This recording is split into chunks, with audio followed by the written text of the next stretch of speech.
আমার জন্ম জেলা নারায়ণগঞ্জ। নারায়ণগঞ্জ থেকে আপনি আসছেন আজকের এই স্টোরিটা বলার জন্য? জি। ওকে, আর কিছু বলতে চাচ্ছিলেন? আর আমার বাবার বাড়ি কিন্তু মুন্সিগঞ্জ, কিন্তু আমি জন্ম নিয়েছি নারায়ণগঞ্জে, বড় হয়েছি নারায়ণগঞ্জে, ইভেন আমি এখন নারায়ণগঞ্জেই আছি। আচ্ছা, তো মিম শুরু করেন আপনি যেখান থেকে বলতে চান। খুব অল্প বয়সে যতটুকু শুনছি, এখনো আম্মুর কাছে শুনি যে আমার জন্মের পর থেকেই আমার বাবা তত একটা খুশি না, আমার নিয়ে অনেক ঝামেলা করতো। তো আমার মা কষ্ট সিদ্ধে আমার যখন 7 কি 8 বছর, এর মধ্যে আমার একটা ভাই হয়। তো এই ভাইটা হওয়ার পর, হ্যাঁ, আচ্ছা, আমার আগেও আমার একটা ভাই হয়েছিল, কিন্তু ওটা হয়েছে মৃত। ওর কোনো, জি। কি করতো আপনার বাবা?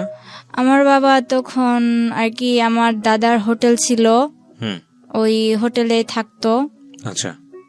আর এভাবে উনি গাড়ি চালাইতো। আচ্ছা আচ্ছা, ওকে। তো আমার বাবা যখন মনে করেন আমার বয়স 7, আর আমার ভাইয়ের বয়স এই ধরেন 2 কি 2.5 এরকম হবে, তখন আমার বাবা আমাদের ফালায় আর কি অন্য জায়গায় বিয়ে করে। আপনার বাবা? জি। আমার বাবা আমার মার অজান্তেই অন্য জায়গায় বিয়ে করে। যখন আমার মা জানতে পারে আর কি, তখন জিজ্ঞেস করে তুমি কি এটা করছো? পরে আর আমার মার বিয়ের পর থেকেই মনে করেন যখন আমি হইলাম, আমার ভাই হওয়া অবধি ঠিক ছিল, যখন আমি হইলাম এরপর থেকে আমার মারে মারধর। আচ্ছা। মারে তো অনেক মারধর করছে। এরপর এরকম করে সংসার চলতেছে। আমার ভাইয়ের যখন 2 থেকে 2.5 বছর বয়স, আমার ধরেন 7 বছর বয়স, তখন আমার মার পারতেছিল না। এর মধ্যে আবার শুনছে যে বিয়ে করছে। তো আমার মার তো থাকার আর কোনো প্রশ্নই আসে না। আমার মা আমারে আর আমার ভাইয়ের নিয়ে কিচ্ছু না বলে নানু বাড়ি চলে আসে। এরপর আব্বু মনে করেন বিচার টিচার ডাকাইছে যে ও চলে যাবে কেন, ওরে বলো যে না যাইতে। তো আমার মা বললো তুমি এরকম করছো, তুমি বিয়ে করছো, শাদী করছো, আমার তো এখন আর কোনো দরকার নাই।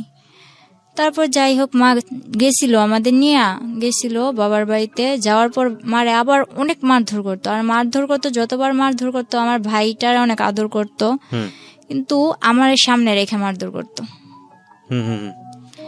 তো আমার ভাই যখন মনে করেন অনেক ছোট ছিল, তো আমার ভাইও তেমন একটা খানা দানা ঠিক মতো পাইতো না, আর আমারে তো দেখতেই পারতো না আমার বাবা। তো আমার মা এসব সহ্য করতে না পারে আমার নানু বাসায় চলে আসে। নানু বাসায় চলে আসার পর ওই সময় আমার নানু অনেক গরিব ছিল, ওই ধানের মেলে কাজ করতো। আমার 2টা মামা আছে আর 3টা খালামুনি। তো আমার বড় খালামুনি অনেক আর কি জুয়া খেলে, এরকম হাজবেন্ডের কাছে ওনার বিয়ে হয়েছিল। তো ওই খালু জুয়া খেলতো প্রায় সময়। আমার খালা এই বাসায় থাকতো, বেশিরভাগ নানু বাসায় থাকতো। আবার আমার মার কপালে এরকম হইলো। আর মেজু খালায় যদিও একটু আল্লাহ দিলে ভালো নামাজি কালামি ব্যক্তির কাছে বিয়ে হয়েছে, কিন্তু উনি বাবার বাড়ির কথা শুনতে পারতো না। তো উনি মোটামুটি শান্তিতে ছিল। তো আমার মা ভাবতো যে আমার বড় বোনরা এভাবে কয়েকদিন পর পর বাবার বাসায় এসব থাকে। আমার ভাই 2টা, একটা মই চাষ গেছে। আচ্ছা। আর মই চাষ গেছে আমার মার আমার মা যেমন কিছু আমার বাবার সংসারে থাকতে টুকিটাকি যেগুলা রাখতো ওগুলা জমাইতো বাবারে না জানায়া। তো ওইভাবে জমাইতে যেমন অনেকগুলা টাকা করে মামার দিছে। তো মামা ওদিক থেকেও গেছে, মামা নিজেও কিছু জোগাড় করে গেছে। তারপর মনে করেন মামা মই চাষ, ছোট একটা খালা আছে, ছোট একটা মামা আছে, আর আমরা 2 ভাই বোন। এর মধ্যে বড় খালাও মনে করেন এই বাসায় থাকে, আমার মা ওই বাসায় থাকে। তারপর বড় খালার ঝামেলা শেষ করে বড় খালার বাসায় পাঠাই দিছে। আর আমার আম্মু বলতেছে, আমার আম্মু তখন কাঁথা সেলাইতো। আচ্ছা। কাঁথা সেলাই করে সংসার করতো, দর্জি কাজও জানতো, টুকটাক করতো। পাশের বাড়ি একজন বুদ্ধি দিল যে তুই বাইরে চলে যা। আপনার মাকে বুদ্ধি দিল? জি। তখন কি বাবার সঙ্গে থাকতো না আলাদা হয়ে গেছে? না, তখন তো আমার মা আলাদা ভাবে আইসা পড়ছে। আচ্ছা আচ্ছা, মানে আপনারা কি মার সঙ্গে থাকতেন না বাবার সঙ্গে? মার সঙ্গে থাকতেন 2 ভাই বোন। এর মধ্যে আবার অনেক কিছু হয়েছে কি, যখন আমার মা আইসা পড়ে তখন 3 মাস পর আমারে আবার নিয়ে যাওয়া হয় আমার বাবার বাসায়। হ্যাঁ, আমার ভাইটা দুধের বাচ্চা, আমার ভাইটারে নিতে পারে না। তো আমার নিয়ে যায়, নিয়ে বলতেছে যে তুই বাবার সাথে থাকবি না তুই মার সাথে থাকবি। আপনাকে জিজ্ঞেস করেছে? হ্যাঁ, কিন্তু কোনো দিন এতটা আদর করে নাই। আমার দাদু বাড়ির সবাই আমারে যতটা আদর তখন আমারে করছে যে তুই আমাদের সাথে থাকবি, মানে আপনাকে রাখার জন্য মূলত। কিন্তু আমার রাখতে পারে নাই। মানে আপনি ডিসিশন দিয়েছেন আমি মার সঙ্গে থাকবো। আমি ওদের কাছে বলছি হ্যাঁ থাকবো, যখন বলতাম যে না থাকবো না তখন রাইগা যাইতো আর কি, একরকম করতো আমার সাথে। পরে যখন বিচার বসলো তখন আমি বললাম আমি মার সাথে থাকবো। আপনি নিজে থেকেই বলেছেন? তখন কি স্কুলে যাইতেন, মানে ওই বয়স ছিল না? কয় বছর বয়স তখন? আমার বয়স 7 বছর। ও আচ্ছা, ক্লাস 1-2 তে পড়ার বয়স। হ্যাঁ। পড়াশোনা করতেন? হ্যাঁ, তখন আমি 3-তে পড়তাম। ক্লাস 3-তে পড়তেন। তো আপনি যেটা বলছিলেন যে আপনার মাকে বুদ্ধি দিল যে বিদেশ চলে যাওয়ার জন্য, হ্যাঁ, তারপর ওই আমার মা কি করলো, আমার মা মামারে জানাইলো যে আমি তো বাইরে যাবো, কিছু করতে পারবি কিনা। মামা ডাইরেক্ট বললো না। মা বললো আমার কিছু টাকা পয়সা লাগতো, এখন যদি তোরা না করে দেস তাহলে আমি কার কাছে যাবো, তোকে যে সময় প্রয়োজন ছিল আমি কি তোকে হেল্প করছি না আমার সংসারে থাইকা, এখন তোরা কিছু কর। তো আমার মামা ডাইরেক্ট না করে দিল। পরে আমার নানু বুঝাইলো যে দেখ তো মেয়েটা কই যাইব। এটা বুঝানোর পর মামাও কিছু দিল। তারপর হইলো যে মা এই কাঁথা সেলাই করা, দর্জি কাজ করা, মনে করেন 7-8 মাসে কিছু জোগাড় করলো। জোগাড় করার পরে মা এইসব দিয়া ওই সেন্টার টেন্টারে এদিক সেদিক যাইয়া মনে করেন কিছুদিন পর মা বিদেশ চলে যায়। তখন আমি 8-এ পড়ি। আচ্ছা, ঠিক আছে। তো আপনাকে রেখে যায় কোথায়? আমার নানির কাছে রেখা যায়। নানির কাছে রেখে যায়, ঠিক আছে। নানুর কাছে, নানির কাছে ছোট মামা ছিল বাসায় আর ছোট খালা ছিল। তো আর আমার ভাইটারে আর আমার নানির কাছে রেখে যায়। আমার মা যাওয়ার 3 মাস পর আমার নানি মারা যায়। ওহো। আমার নানি মারা যাওয়ার পরে মনে করেন এখন তো আমার ছোট খালাটা সংসার হাল ধরলো। আমরাও খুব ছোট ছোট ছিলাম তখন। আমার মাদ্রাসায় দিল, স্কুল থেকে আইনা মাদ্রাসায় দিল। তখন ক্লাস 5-এ পড়ি। 5-এ পড়া অবস্থায় মনে করেন এখন আমার সামনে পরীক্ষা, এর মধ্যে আমার নানু মারা গেছে। আবার বলতেছে আমার ছোট খালামণির বিয়ে ঠিক হয়েছিল, 40 দিন যাওয়ার আগে বিয়ে দিতে হইব, নয়তো 40 দিনের পরে 18 মাস যাওয়ার আগে বিয়ে দিতে হইব। এগুলো কি বলেছে? এগুলো আর কি আশেপাশের লোকজন, হ্যাঁ আশেপাশের লোকজন বলে যে মরার 18 মাস এগুলা বাছাবাছি করে আর কি ওনারা। তো এগুলা বলার পর কিছু করার নাই। নানির 40 দিন যাওয়ার পর 18 মাস যাওয়ার আগে আর কি 2 মাসের মধ্যে আমার খালামণিরও বিয়ে দিয়ে দেয়। তখন আমার কেবল 8 বছর, আমার ভাইটা 3 বছর। এরপর আমার নানু কি করবো, কিছু তো করার নাই। তো বড় খালার বড় মেয়ে যেটা আছে ওরে আনে, ও স্কুলে পড়তো, ও তখন এসএসসি দিছে, কলেজে ভর্তি হবে এমন সময় ওরা আইনা পড়ে। তো সংসারের হালটা ধরার পর মনে করেন কোনো মতে সংসারটা চলতেছে। তো হঠাৎ করে আমার ওই বোন মনে করেন কিছুর থেকে কিছু হইলে আমাদের দুনো ভাই বোন, আমার ভাইটা যে বাচ্চা, আমার ভাইটা কিন্তু এখন শুকায় গেছে, কিন্তু ছোটবেলা এত কিউট ছিল। আমার ভাইটার দেখলে সবাই যে না দেখবো ও আদর করতে চাইবো, এরকম মোটা টোটা ছিল। আমার ওই ভাইটার দিকে তাকায় ওর একবার মায়া হয় নাই। ও শুধু শুধু মারতো, কথা থেকে কথা হইলেই মারতো, আর আমার তো কোনো কথাই নাই। ওরে আনা হয়েছে এই সংসারের কাজ করার জন্য। আমার মা বিদেশ থেকে ওর জন্য এক্সট্রা খরচ দেয়। আমার মামারা বলে দেখ মুক্তি তোর যা লাগবো আমাদের বলবি, কিন্তু ও দুনো ভাই বোনের যাতে কষ্ট না হয়। তখন মনে করেন আমার বোনটা কিছু থেকে কিছু লেগুই তো যা তোর বাবার কাছে যা, বাবার কাছে পাঠাইতো। বাবা বলতো আমার কাছে আসছিস কেন, ডাইরেক্ট আমার কাছে আসার কি দরকার, মার কাছে থাকবি মার কাছে যা। মাও মাঝে মাঝে ফোনে বলতো তোর বাবার কাছে যা দেখ কিছু বলে কিনা, ওখানে থাকতে পারিস কিনা, এরকম কিছু বলতো মা। তো আমার মা ক্লাস 8-এ পড়েন তো? না, তখন 5-এ পড়ি, পরীক্ষার সামনে। তো এরকম করতে করতে আর কি সারাদিন কাজ করতাম, শুধু আমি ক্লাসটা করার টাইম দিত আমারে, আর বাকি সময় শুধু ঘরের কাজ করতো। বাকি সময় ঘরের কাজ করতাম। এমন কি আমার নানা এমন একটা সময় গেছে, আমি বাচ্চা মানুষ, যদি আমি আমার নানার কাপড় কাচা না দিতাম আমার নানা পরিষ্কার জামা পরতে পারতো না। তখন আমি 5-এ পরীক্ষা দিব, 8-9 বছরে পড়ছি। এরপর মনে করেন আমি কোনো প্রাইভেট কোচিং টোচিং কিচ্ছু করতাম না। পরে পরীক্ষাটা দিলাম, এরকম করে পরীক্ষাটা দিলাম। এই সকালে উঠা কি আমি এত তাড়াতাড়ি কি থাল বাসনগুলো ধুইতে পারবো? ও রাত্রে 11টা বাজলো, আমি ঘরের মধ্যে পানি আইনা কলসের মধ্যে কইরা ঘরে পানি আইনা বোলের মধ্যে নিয়ে ওই থাল বাসনগুলো ধুয়ে রেখে যেতাম। এরকম একটা অবস্থা ছিল।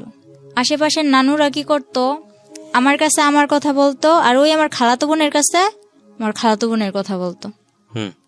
আমারে বুঝাইতো, দেখ মুক্তি তোদের সাথে এরকম করে, মুক্তি ভালো না, এটা ওইটা এরকম ভাবে চলবি, ওইরকম ভাবে চলবি। আর মুক্তি আবার বুঝাইতো যে এই দুটার বাপের কাছে পাঠাস না কেন, রাখছস কেন তোদের কাছে, এরকম করে আর কি হালডি মারতো। তো বাসার মধ্যে আমার প্রায় 14টা, আজ তো মিল্লা 14টা নানি, একজনে এক কথা বলতো। তো ওই সময় বাচ্চা মানুষ ছিলাম, তো মনটাও প্রায় নষ্ট হয়ে গেছিল।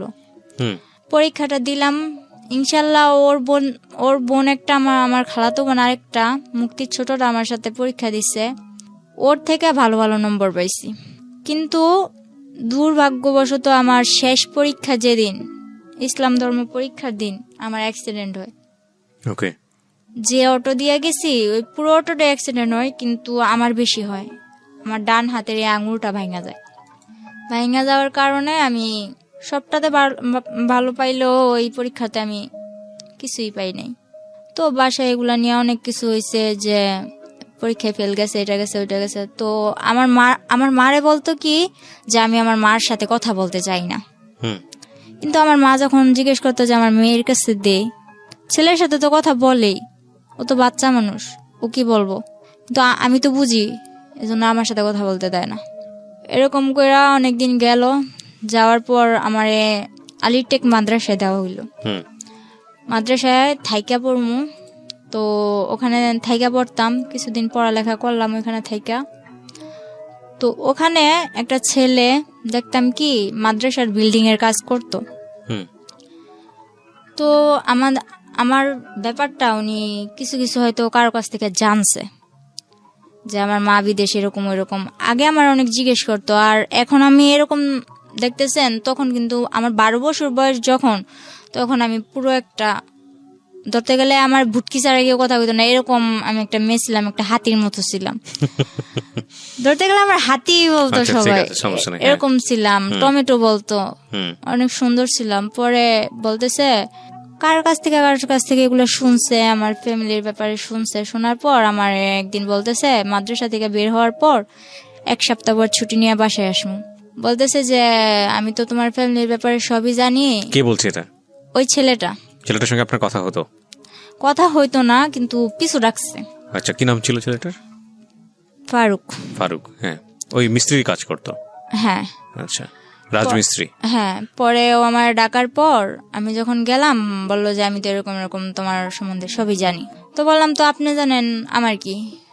আর আমার একটা স্বভাব ছিল কি, ছোটবেলা যতই আমার মারধর করুক আর যতই যাই করুক, একটা অনেক গুরুত্বপূর্ণ আমার কথা বলতেছে, কিন্তু আমি ঘোড়ার মতো ফালাইতেছি, মানে আমার কোনো কেয়ার নাই না। তো উনি ওনার মতো বইলা গেছে, আমিও আইসা বসছি। এরপর আমার মা বিদেশ থেকে ছুটিতে আসার ঠিক একদিন আগে আমার মামা 50,000 টাকা পাঠাইছিল। তো আমার নানা আবার কি করছে, ওগুলা ঘরে না রাইখা ওগুলো আমার খালামণি গো বাসায় রাখছে। আচ্ছা। আর আমার খালাতো বোন যেটা আছে, ওটা বড় খালাদের ঘর তুলবো, এজন্য ওগো বাসায় গেছে। তো আমি যেমন পারছি তেমন, মনে করেন লবণ টবণ বেশি দিয়া শাক রান্না করছি। তো আমার নানা কান্না করে আর বলে যে মুক্তিরে তো আমি আনলাম, কিন্তু কোনো সায় পাইলাম না। তুই ছোট হইলো, তুই আমার যে লবণ বেশি দিয়ে হইলো ভাত মুখে তুলে দিতেছস, এটাই আমার কাছে অনেক। এগুলা বইলা নানা কান্না টান্না কইরা ওই লবণ ওলা শাক দিয়ে ভাত খাইয়া উঠা গেছে। তো নানাও বাজারে গেছে, বোনও ওনার বাসায় গেছে, বাড়িতে আমি একা। তো একটা ব্লেন্ডার দিয়ে আমি আমার মেজু খালাগো বাসায়, যেটা বর্তমানে সুখে আছে আমার মা খালাদের সবার কাছ থেকে বেশি, আমার ভাইটারে বলি যে এটা নিয়ে খালামণিদের বাসায় দিয়ে। তো আমার ভাইটা ওখানে গেছে। ভাইটা যাওয়ার পর আমার সাথে এরকম একটা বিশ্রী ঘটনা ঘটে আমি ভাবতে পারি নাই। হালকা শীত হালকা গরম, তো আমি লেপ নিয়ে শুয়ে আছি। এর মধ্যে 2টা লোক বোরকা পরা, মনে করেন বোট জুতা পরা, চশমা পরা, আর কি চেনার কোনো ক্ষমতা নাই, বলতেছে যে আইসেই চুলে ধরা মাত্র যখন আমি চিৎকার দিমু, তখন মনে করেন টিভির সাউন্ড পুরো 100। আর আমার এক নানা, পাশের ঘরের নানা, উনি ফুল সাউন্ড দিয়া বক্স বাজাইতেছে। আর আমাদের বাড়ির সবাই মনে করেন দাওয়াত খাইতে গেছে। তো এমন সময় আসছে ওই 50,000 টাকা করার জন্য। এখন আমার জিজ্ঞেস করতেছে চাবি কই। তো আমি বাচ্চা মানুষ, আমি কি করবো, আমার শুধু এতটুকুই কথা যে আপনারা কে, মুখ দেখান আপনারা কে। তখন আমি হাত দিয়ে অনেক কালাবালি করলাম যে আমি মুখটা দেখবো, কিন্তু ওনারা কি করলো, বললো যে হাতটা বেশি নাচে, তুই তো এমনি নাচুনি। তো পাশের একজন বলতেছে গলা ডাবায়া গদা গো, বুঝা নিব তো। এরকম বলার পরে আমি বলতেছি তোমরা কে, নিশ্চয়ই আমার চেনা কেউ, তোমার মুখ আমি দেখবো। বললো তোর হাত দুইটা বেশি নাচতেছে, হাত দুইটা বাইদা নিল। পরে পা দিয়া যখন আমি লাথি মারলাম, আমার মনে করেন থাপড়াইতে থাপড়াইতে পুরো লাল বানাই লাইছে। পরে আমার টাইনা নিচে নামাইয়া পিছন দিকে এভাবে হাত দিয়া খাটের পায়ের সাথে আমার বাঁধছে। এখন পা দিয়া লাইতেছে দেখে বলে যে পাটা বেশি নড়ে, পাটাও বাঁচছে। শেষে বেশি রকম চিল্লাইতেছে দেখা বাড়িতে তো কেউ নাই, সুযোগ আরো ভালোবাসে, আমার মুখটাও বাঁচছে। বাঁধার পর মনে করেন কিছুদিন আগে নানা নতুন ফ্রিজ কিনছে, ফ্রিজটার মধ্যে একটা দাম করে লাথি মেরে বললো কি যে সুখ বেশি হয়ে গেছে, ফ্রিজও আনছে করে। এটা বইলা ড্রয়ারটা ভাঙছে, কিছু পায় নাই। না পাওয়ার ফলে আমার 2-3টা লাথি মাইরা আমার পায়ে নুপুর ছিল, ওই নুপুর গুলা নেয় নাই, কিন্তু কানে যে দুলগুলা ছিল ওগুলা নিয়ে গেছে। কিছুদিন আগে আমার মা পাঠাইছে। তো এরকম করে নিয়ে যাওয়ার পর আমার মা আসার একদিন আগের ঘটনা এটা। পরে মনে করেন ওনারা চলে যাওয়ার পর অনেক কান্দা, ওনারাও দরজা দিয়ে বের হয়েছে, পিছনের দরজা দিয়ে বের হয়েছে, সামনের দরজা দিয়ে আমার এক আত্মীয় আমার দেখা চিৎকার দিয়ে আমার খুলছে। তো পুরা গ্রাম একটা হস্তনস্ত বিষয় হয়ে গেছে। পরে আমার মা আসলো, মা আসার পর মা একদিন পর আসলো, আমি অসুস্থ, আমার মারতে মারতে প্রায় অসুস্থ বানাই ফেলছে একেবারে।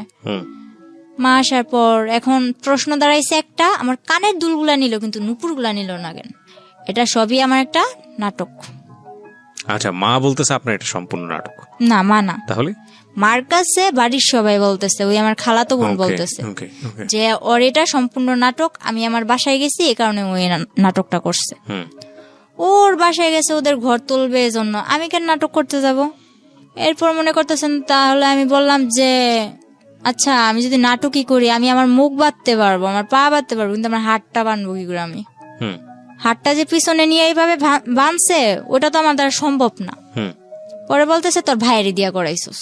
তো আমার ভাই তো না না না, আমি এই কাজ করি নাই, আমি কেন করবো, আমি তো খালামুনিকে বাসায় ছিলাম। এখন আমার মা আসছে, আমার মার সামনে তো আমার মারতেও পারে না, কিছু করতেও পারে না, খালি চোখ রাঙায়। তো মা কিছু অনেকটা না বুঝতে পারলো, কিছুটা অন্তত বুঝতে পারছে। মা বললো যে মুক্তি কি হয়েছে, তুই এরকম করতেছিস কেন? কয় না কিছু হয় নাই। পরে বললো যে খালামুনি আমার জন্য আনছো কি, তোমার তো আমি চেন আনতে বলছি। তো আমার মা তেমন কিছু আনতে পারে নাই। ওই মুক্তি আপার আম্মু যেটা আমার বড় খালামুনি, ওনারই মাথায় পানি জমছে। তো ওখানে আমার মা 40,000 টাকা দিয়া দিছে। এরকম করতে করতে ওই আমার খালাতো বোনের চেনটা দিয়া দিল, তা তো ওনার মন বললো না। এরপর মনে করেন আমার মামা বিদেশ থেকে আসলো, মামা বিদেশ থেকে আসার পর বিয়ে করানোর জন্য আমার মা আর কি অনেক কিছু করলো, যে ভাই বিদেশ থেকে আসছে, ভাইয়ের বিদেশ আর পাঠামো না, বিয়ে করাই দিমু। তো মামা বলতেছে আমি বিয়ের পর বিদেশ যাবো। পর বলতেছে আচ্ছা ঠিক আছে তুই বিয়ে কর। তো আমার নানুদের পছন্দ দিয়ে আমার মামার বিয়েটা করানো হয়। বিয়ের 4 দিন পর, ঠিক 4 দিন পর আমার মামা আমার জন্য যে চেন আনছে, মোবাইল আনছে, মোবাইলটা তো আমার হাতে দেয় নাই, বলছে এটা তোর জন্য আনছি। ওই চেনটা আমার কাছে চাইলো যে মামা তোর চেনটা দে তো। বিয়ের 5 দিনের দিন আমার মামি আইসা এরকম করে চেনটা দেখায় যে দেখ, এই দেখো তোমার মামা আমার কয়টা চেন দিছে। তো এটা বলার পর আমি অনেক কষ্ট পাইছি, মারে কিছু বলি নাই, তো মা লক্ষ্য করছে। আর বিয়ের 5 দিন হয়েছে মাত্র, কিন্তু আমার মামি করতো কি, আমার মার নামে যেটা হয়েছে ওইটাও আমার মামার কাছে বলতো, যেটা না হয়েছে ওইটাও আমার মামার কাছে বলতো। তো বিয়ের 1 সপ্তাহ হয়েছে, 7 দিন। 7 দিনের দিন আমার মা বললো যে তুই তো চলে যাবি, তো আমি যে তোরে, আমার মা বাইরে থাকা অবস্থায় আমার মামারে 12 লাখ টাকা দিছিল। ওই আমার মামা আর কি আফ্রিকা যাওয়ার পথে মনে করেন দালালেরা বিক্রি করে দিছিল। তো টাকাগুলা দেওয়ার পর আমার মা বলতেছে যে ওগুলার কি করবি। তো এগুলা নিয়ে ওনাদের ভাই বোনেদের মধ্যে কি কথা কাটাকাটি হয়েছে আমি জানি না। আমার মারে অনেক মারলো।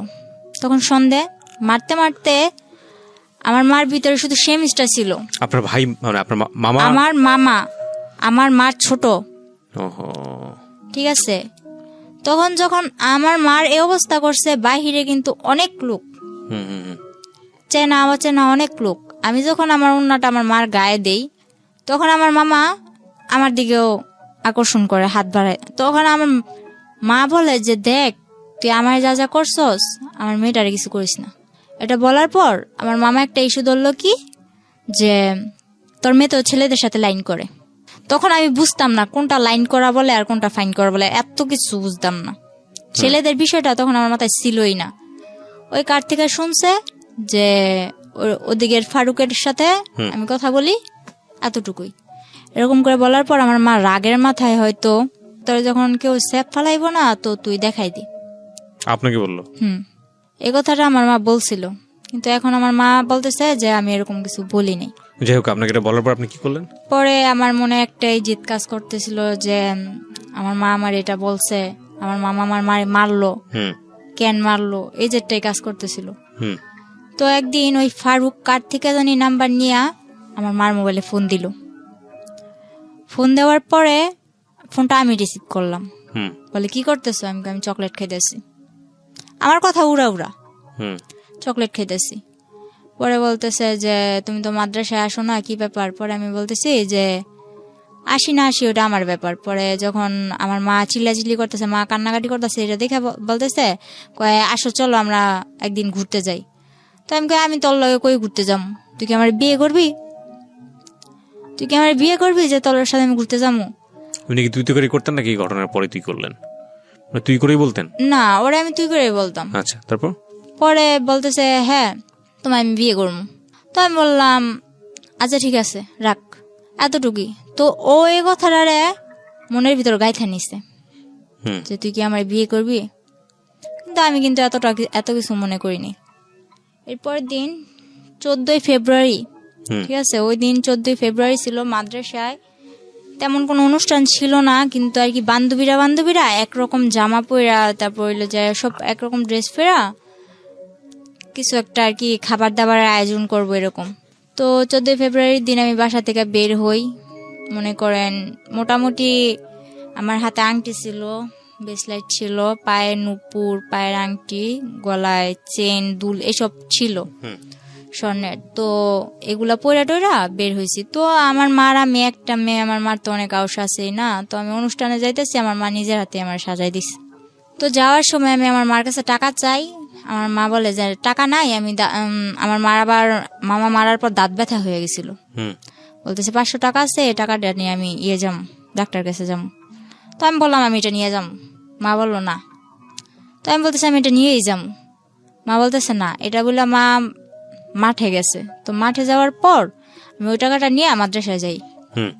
মাদ্রাসায় যাওয়ার পর ওখানে তেমন কিছু হয় নাই। মাদ্রাসায় যাওয়ার পথে ওই ফারুক বলতেছে কি হলো তোমার গাল টাল এরকম লাল কেন? পরে বলতেছে গাল টাল লাল কেন? এর আগের দিন আবার মার সাথে ঝগড়া লেগে আমার খালামুনি আমার 2-3টা থাপ্পড় দিছিল। কোন ক্লাসে পড়তেন তখন আপনি যখন এগুলো? তখন আমি 6-এ। এত অল্প বয়সে? আচ্ছা, 6-এ। পরে মনে করেন 7-এ প্রায় উঠমু। তখন ও কি করলো, ফেব্রুয়ারি দিকে ও বললো যে চলো কই তোমার ডাক্তার কাছে নিয়ে যাবো। তো আমি বললাম ডাক্তার কাছে যাবো। তখন ওই সময় আবার আমার মা, মনে করেন তখন আমার মা দেশে ছিল কিন্তু বাইরে যাওয়ার উদ্দেশ্যে। তো আমার মা বলতেছে যে আমি তো চলে যাবো, তুই তাড়াতাড়ি চলে আসিস। তো বলতেছে যে চলো। তো আমি বললাম যে কই যাবো? কই ডাক্তার কাছে। তো আমার একটা অভ্যাস ছিল কি ছোট থেকে, আপনি আমি চিনি না জানি না, আপনি যদি বলেন যে আয় ঘুরতে যাবো, ঠিক আছে আমি ঘুরতে যাবো, আপনি যেই হন ঘুরতে তো নিয়ে যাবেন। পরে মনে করেন এরকম করতে করতে ও 2-3 বার বলার পর ওই 14ই ফেব্রুয়ারির দিনই ও আমারে বললো যে তুমি আসো। তো আসতে বললো। এরপর আমার কিচ্ছু মনে নাই। ও নাকি ও আমার নিয়ে যাওয়ার পর আর কি বলছে যে আমার ডাক্তারের কথা বলে ও নিছে, কিভাবে নিছে, কোত্থেকে নিছে এটাও আমার মনে নেই।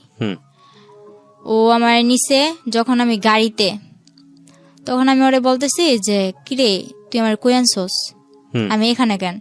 তো গাড়ির মধ্যে আমি অনেক বড় একটা চিল্লাচিল্লি আর কি মানুষ জড়ো করে নিছি। তখন আমি কক্সবাজারের ওদিকে আমার নিয়ে চলে গেছে, কক্সবাজার অব্দি, কিন্তু আমার হুঁশ নেই। ডাক্তারের কথা বলে আপনাকে কক্সবাজারে নিয়ে যাচ্ছে।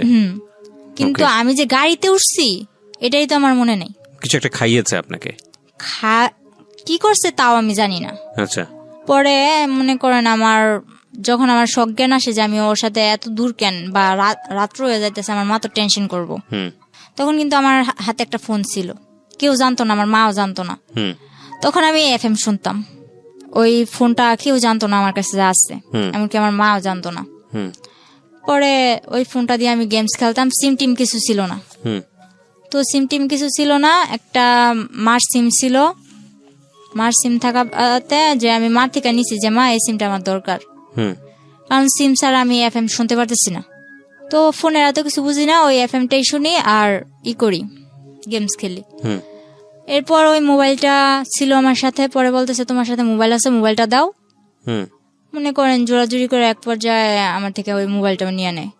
পরে আমি যখন চিল্লাচিল্লি করে মানুষ জড়ো করি, তখন ওর বাসায় ফোন দিয়া কিভাবে কি ম্যানেজ করলো জানি না, ওর বাসার লোক বলল যে আমি ওর খালামনির মেয়ে, রাগ কইরা চলে আসছি ঢাকা, আমার নানু বাড়ি, রাগ কইরা চলে আসছি। এখন উনি আমার মা বলতেছে, ওর খালামনি বলতেছে যে ওর খালামনি আমার মা, ওর মা এখন বলতেছে যে আমার যাইতে দিতে। আমি একটু পাগলা টাইপের, আমার কিছু মনে থাকে না, তো আমার জিজ্ঞেস করতেছে তোমার বাড়ি কই। তখন আমি এটাও বলতে পারতেছি না যে আমার বাড়ি কই। মানে এটা কোথায় নিয়ে গেছে আপনাকে? এটা তখন কক্সবাজার। কক্সবাজার কার বাসায়? গাড়িতেই। ও গাড়ির মধ্যেই? হ্যাঁ, গাড়ির মধ্যে আমি চিল্লাচিল্লি শুরু করছি, আমার কই নিয়ে আলি। আচ্ছা, ও গাড়ির লোকজনদেরকে বলতেছে? আচ্ছা। পরে এক পর্যায়ে ওর গাড়ির লোকগুলা ছেড়ে দেয়। ছেড়ে দেওয়ার পর চকরিয়া ওর খালাতো ভাই রুবেল ওর বাসায় নিয়ে, মনে করেন আমার 2 ঘন্টাও রাখতে পারে না। আমার পাগলামানি দেখে কি আমি বাসায় যাবো, আমি বাসায় ফোন করবো। তখন তো আপনি জানতেন না যে আপনি কই যাচ্ছেন, কোথায় যাচ্ছেন? হ্যাঁ, তখন ওটা কোন জায়গায় এটাও জানতাম না, কিন্তু ওরা কি বলতেছে আমি কিছু বুঝতেছি না। আমি খালি হা করে তাকায় থাকতাম। তো এক পর্যায়ে ওর মামাতো ভাই আর মামাতো ভাইয়ের বউ আমার বুঝাইলো, দেখো সামনে ওই পুলিশ ক্যাম্প দেখছো, যদি এখন তুমি এমন করো তাইলে মনে করো বলবে যে তোমার তুমি কোত্থেকে আইসো না আইসো, তোমার এদিক থেকে ধরে নিয়ে যাইয়া ওদিকে অনেক মারপিট করবো। ও আমার কি করলো, এইসব বুঝাই টুজা বললো যে চলো আমরা বিয়ে করবো। তো আমি বললাম বিয়ে কয়ে কারে, আমি এসব বুঝি না, আমি বাসায় যাবো। আচ্ছা ঠিক আছে, তাহলে তুমি এক জায়গায় চলো, ওই জায়গা থেকে কাজ শেষ হইলে তুমি তোমার বাসায় যাইবা, আমি নিজে নিয়ে দিয়ে আসবো। তো এদিক দিয়ে আমার বাড়ির সবাই হয়রান, আমার মা ও বিদেশ টিদেশ যাওয়া বাদ, আমার মেয়ে কই।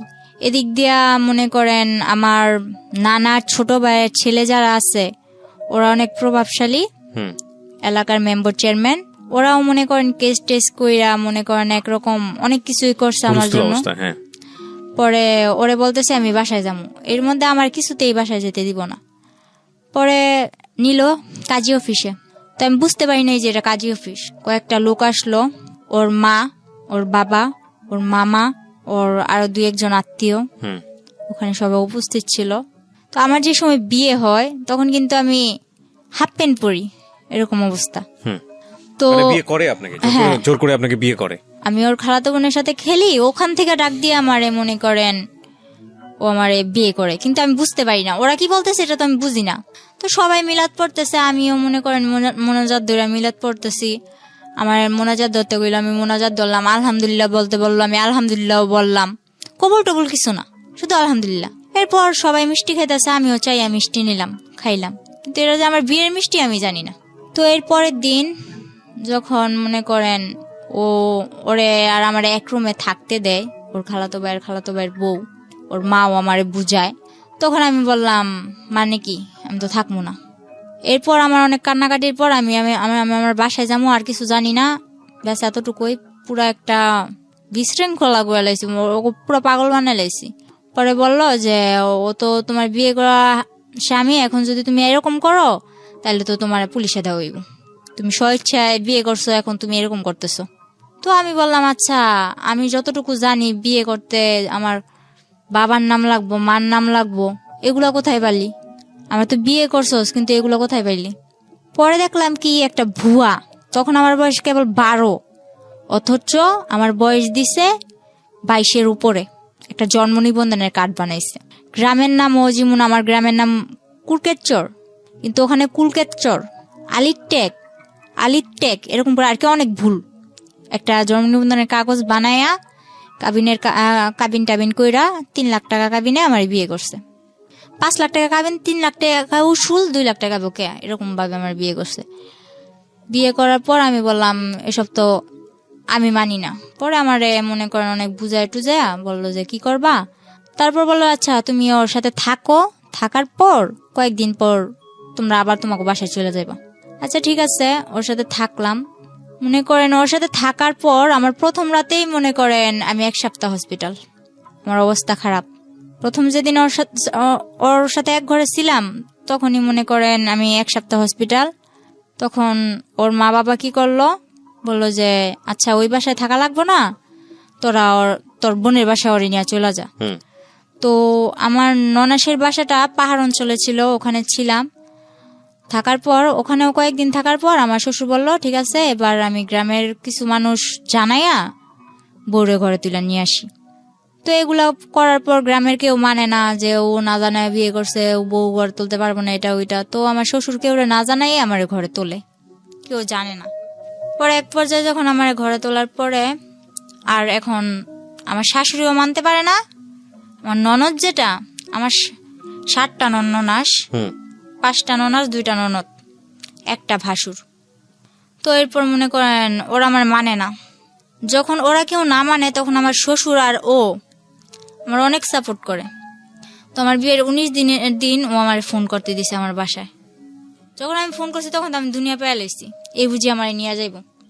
তো আমি ফোন করার পর যে ঠিকানা দেই, ওই ঠিকানা দেওয়ার পরে মনে করেন ওরা আমার ওই জায়গা থেকে আবার অন্য জায়গায় সরায় নেয়।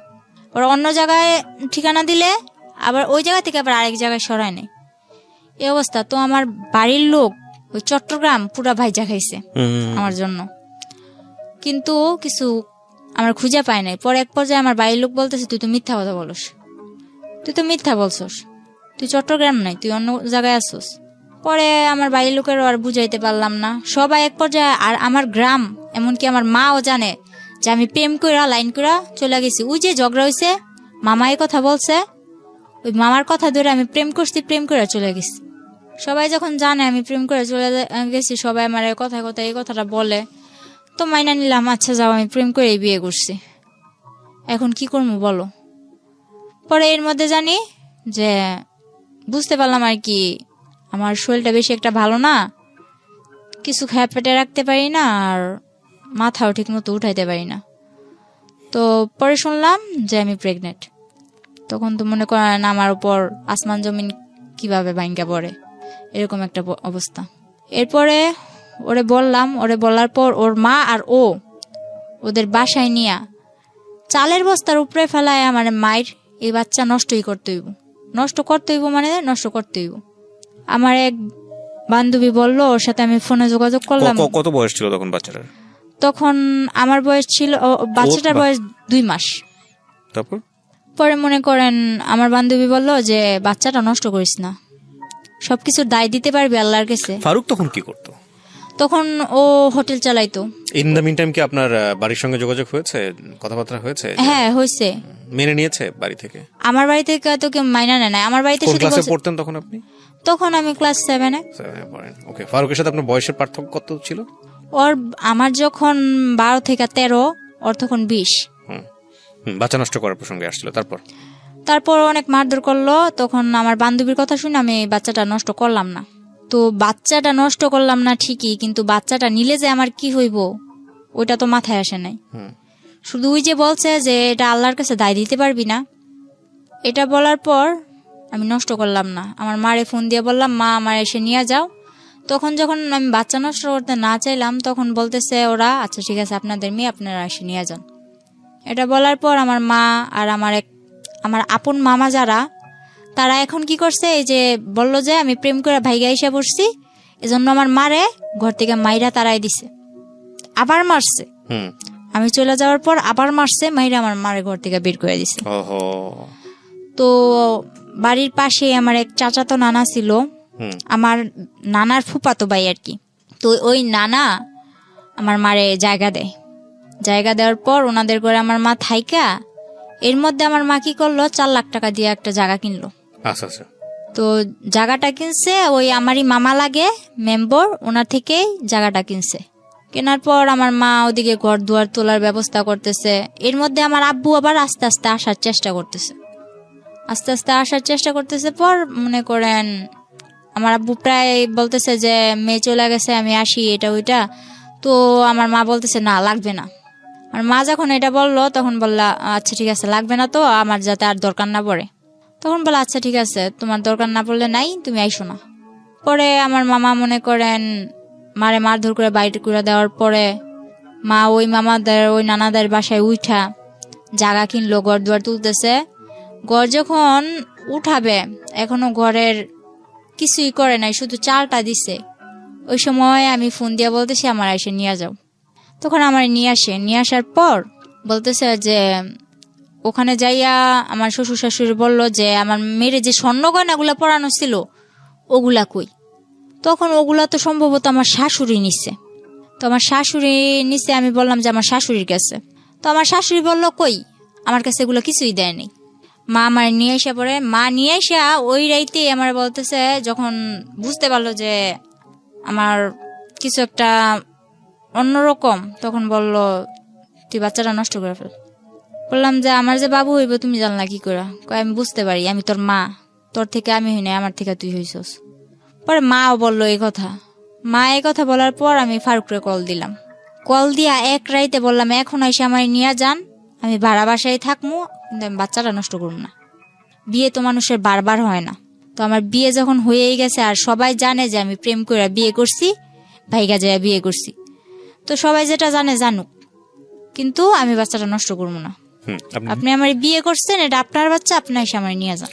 ডিটারমিন ছিলেন একদম। তো তখন আমার বয়স অল্প ছিল। আমার মা কি করলো, যেদিন ফারুক আসলো এর পরের দিনই কিন্তু ফারুক চট্টগ্রাম থেকে রওনা দিছে। আসার পর আমার নিতে আসছে ওর এক বন্ধুরে নিতে আসার পর মা কি করলো, কিছু আয়োজন করে ওরে খাওয়াইলো, বললো যে তুমি চলে যাও, আমার মেয়ে তো দিব না।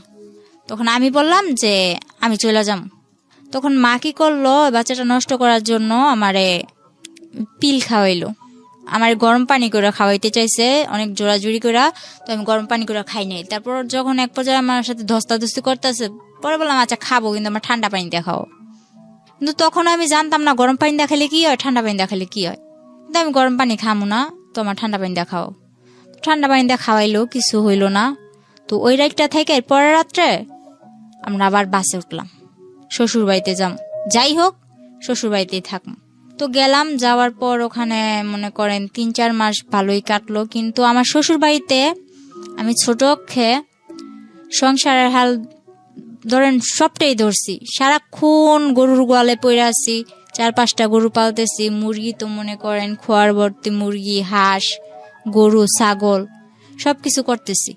তো এর মধ্যে করলো কি, আমি বললাম যে আমি পড়ালেখা করতে চাই। এই কথাটা আজ পর্যন্ত কেউ জানে না, এই যে আজকে আমি বললাম। আমার মা হয়তো শুনতেছে, আমার মাও জানে না। ও আমার এই স্কুলেও ভর্তি করাইছে, ঠিক আছে, ওর বোনের সাথে আমার স্কুলেও ভর্তি করাইছে। তো স্কুলে ভর্তি করানোর পর ওখানে আমি ঠিকমতো ক্লাস করতে যাইতে পারতাম না, যেহেতু আমার বাড়িতে সংসারে কাজ করা লাগতো। আমি রান্না বান্না করতাম, রান্না বান্না করে গরুর কাজ করতাম, সংসারের যাবতীয় যা কাজ করে যদি সময় পাইতাম তাইলে আমি ক্লাস করতে যাইতে পারতাম। তো ওই সুখটা আমার কপালে বেশি দিন সয় নাই। মনে করেন কিছুদিন পর এই কাজ নিয়ে একটা ঝগড়া হইলো আমার ননদের মধ্যে। আর আমার ননদ অনেক ছেলেদের সাথে মনে করেন ফোনে কথা বলতো, আবার ফেসবুক এসব চালাইতো। তো ছেলেদের সাথে ওর অনেক ঘনিষ্ঠতা ছিল। পরে ও দুষ করতো, কিন্তু দুষগুলো আমার উপরে চাপাই দিত। আমার হাতে মোবাইল দিছিল তখন, ফারুক আমার হাতে একটা মোবাইল দিছে, ও বাহিরে থাকলে আমার ফোন টোন দিত। তো কিন্তু আমি মোবাইলের কিছু বুঝতাম না। তো আমি বললাম কি যে তুমি যে আমার দোষ চাপাও, তুমি পাইছো কি? যখন আমি একটু কড়া ভাবে আমার ননদের আমি ধরলাম, তখন আমার ননদ আমার মারলো। ননদ আর শাশুড়ি মিলে দুইজনই মারলো। এদিক দিয়ে আমি কিছু খাইতে লইতে পারি না, শুকায় কাট হয়ে যাইতেছি। আমার তখন 5-6 মাস হয়ে গেছে, বাবু হবে কাছে আইছে ডেট।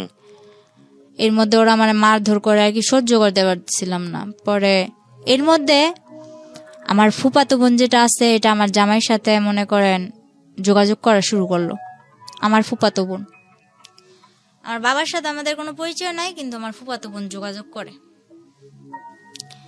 পরে কি করলাম, মারে বললাম মা আমি বাসায় চলে যাব। পরে ফারুক আইসা আমার যে সময় আমার 4 মাস শেষ 5 মাসে পড়বো, এমন সময় ফারুকে আবার আমার বাসায় দিয়া যায়। এই দিয়া যাওয়াই যাওয়া, আর কোনো খবর পাত্তা কিচ্ছু নাই। আমার বাবু হওয়া অবধি, আমি আমার বাবু হওয়ার 3 মাস পর শ্বশুর বাড়ি গেছি, এ অবধি না 2 টাকা খরচ, না আমারে কেউ দেখতে আসা, না কোনো কিছু। মা তো মনে করেন একদম আমারে একটার পর একটা খোঁটা দিয়েই যাইতেছে। সবাই দেয়, প্রেম করে বিয়ে করছো, এখন কে লেগে এরকম হেলা করবো? তো প্রেম করে বিয়ে করছি না কি করে বিয়ে করছি ওটা তো তোমরা কইলেও বিশ্বাস করতেছো না। তো যা কর ওনারা ওনার মতো কয়া যায়, আমিও আমার মতো শুনি। তো ফারুকরে বললাম যে এবার কি করবা, আমার তো তোমরা কেউ দেখতে আসো না, আমি কি করবো বলো, আমি কি জবাব দিব? তো এক পর্যায়ে ও বললো যে তোমার কিছু জবাব দেওয়া লাগবো না বাবু, আমি আসবো। তো হঠাৎ করে একদিন বললো আসবো, ঠিক আছে ও আসলো। ও যেদিন আসলো তখন ওই দিনই আমার বাবু হইব। তো ওই দিন আমার ডেলিভারি হইলো। ডেলিভারি হওয়ার পর ও আমার মার হাতে, আমার ডেলিভারি হওয়ার সময় প্রায় খরচ গিয়েছিল 12-13 হাজার টাকা, কিন্তু ও আমার মার হাতে খরচ দিল মাত্র 2,000 টাকা দিয়া। পরে বলতেছে যে আমি এবার আমার বাসায় যাওয়া লাগবো। শুধু মেয়েটার মুখ একবার দেখা, বাসায় আনার পর ও মেয়েটার মুখ দেখা ও বলে এবার আমার বাসায় যাওয়া লাগবো। তো ঠিক আছে, ও বাসায় গেল। বাসায় যাওয়ার পর আমার বলতেছে যে মিষ্টির জন্য টাকা পাঠাও, বাবু হয়েছে মিষ্টির জন্য টাকা পাঠাও।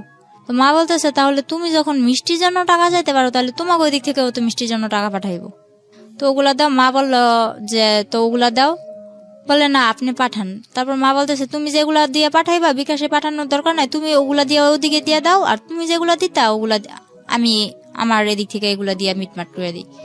এগুলা বলার পর মার মধ্যে ওর মধ্যে অনেক কথা কাটাকাটি হয়েছে।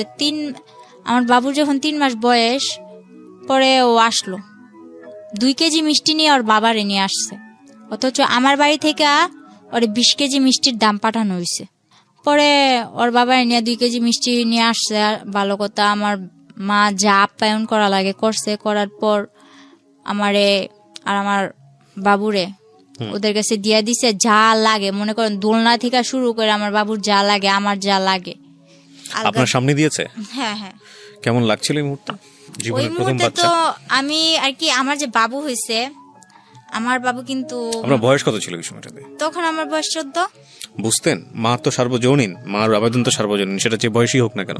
এতটা বুঝতাম না, কারণ আমি জানতাম এটা একটা বাবু, কিন্তু এটা যে আমার মেয়ে, আমার বাবু, এটা যে আমার একটা অংশ, ওগুলো এত কিছু না। তবে বাবুটা হাত পা নাড়ায় আমার সাথে খেলে, বাস এতটুকুই, আর কিচ্ছু না।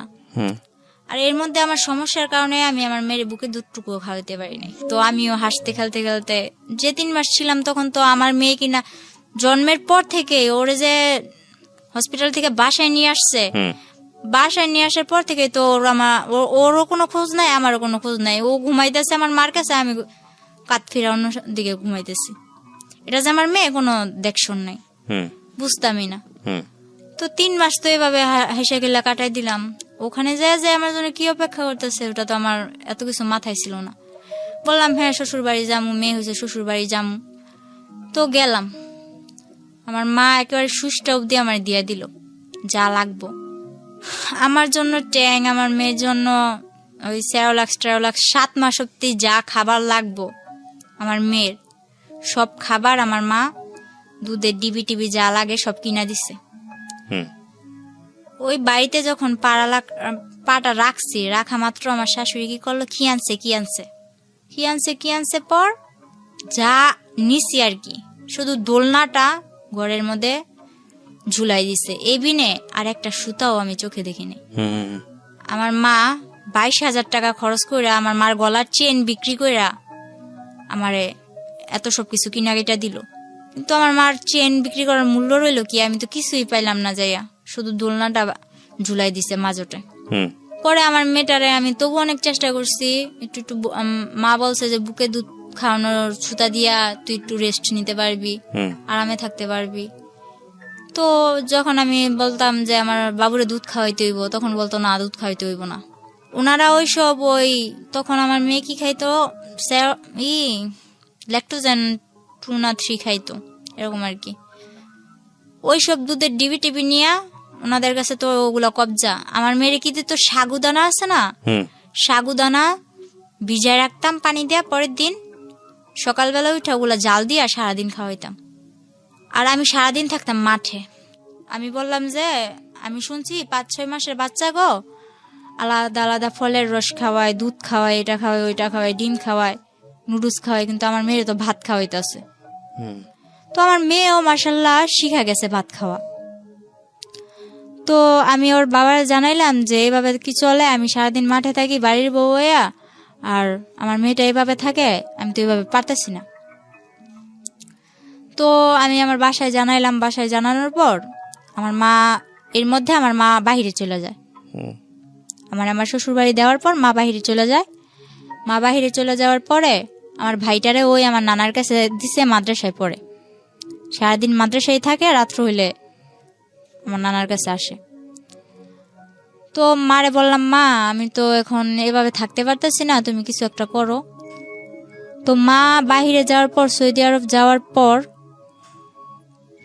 মা ধার করে আমারে 95,000 টাকা দেয়। মূলত 80,000 টাকা দেয়, আমার নানা নিয়ে দিয়ে আসছিল।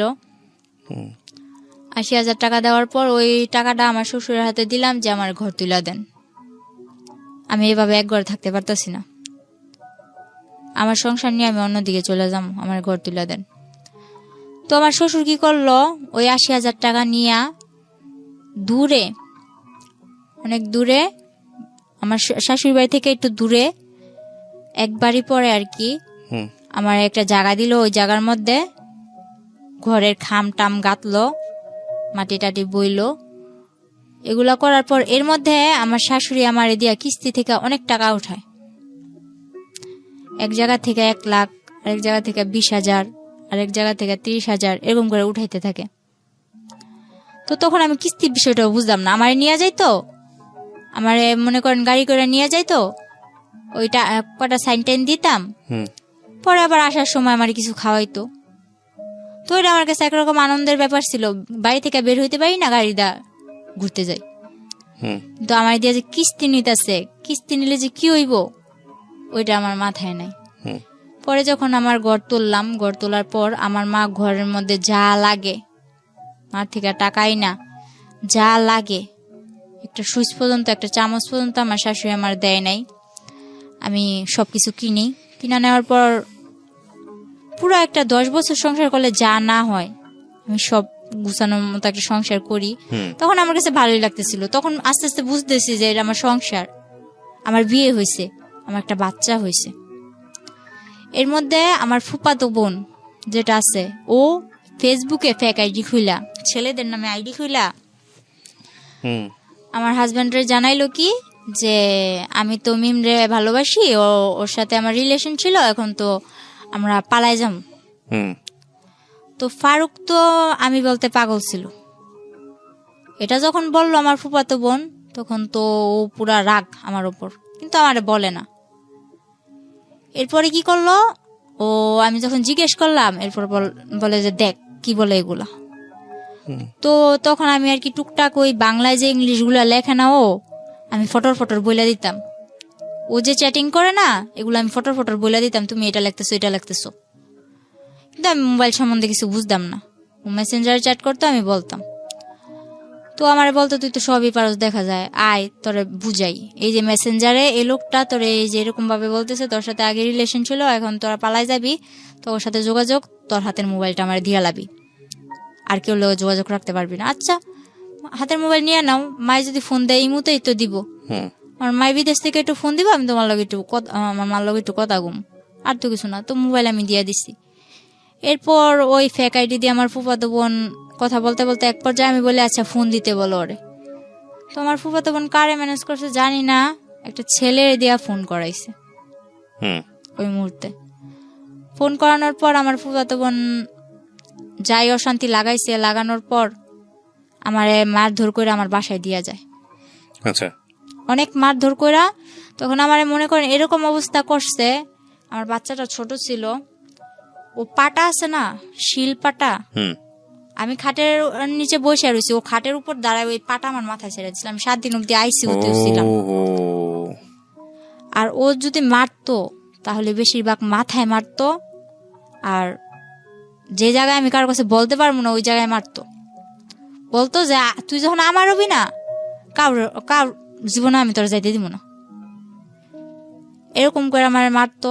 তো এক পর্যায়ে আমি 7 দিন আইসিইউ থেকে আসার পর আমি এখনো বলি নাই যে আমি 7 দিন অব্দি আইসিইউতে ছিলাম, কারণ আমার মা অনেক কষ্ট পাইব। পরে আমার বাসায় দিয়া যায়, আমার মেয়ে সহ দিয়া যাওয়ার পর আমার ভাইটারে নিয়ে আমি থাকি। এদিকে আমি বাসায় এসে দেখি আমার ভাই, ছোট ভাইরে আমার ভাইয়ের হাড় নিয়ে হইছে। হাড় নিয়ে হওয়ার পর আমার ভাই বয়স অনুযায়ী বিছনায় প্রস্রাব করে দেয়। আমার বাবা, যে বাবার সাথে আমার মার কোনো যোগাযোগ নাই, আমার ভাইয়ের এই রোগটার জন্য প্রথমত আমার বড় খালারে টাকা দিছে 40,000 ওর চিকিৎসা করতে। বড় খালাই করে নাই। মেজু খালাও ছিল, ও ওনাদের বাসায় গেলে ভালো মন্দ কিছু খাওয়াই দিত আমার ভাইটারে, ব্যাস এতটুকু। আর ছোট খালারে বিয়া দিছে, ছোট খালায় তেমন একটা আমাকে করে না। বড় মামার বউ আইছে, বড় মামায় তো বউর কথায় ওঠে আর বসে। নানার কাছে ও টাকা দিছে, নানাও চিকিৎসা করে নাই। শেষে না পাইরা আব্বুরে মায় কল দিছে, নাম্বার জোগাড় কইরা কল দিয়ে বলতেছে যে আমার ছেলে অসুস্থ, আমার ছেলের চিকিৎসা করো। আব্বুরেও টাকা দিছে মায়, মোটা অঙ্কের টাকা দিছে সবাইরেই, কিন্তু কেউ চিকিৎসাটা করে নাই। আমি যখন চলে আসার পর আমার মা আমার হাতে কিন্তু টাকা দেয় নাই।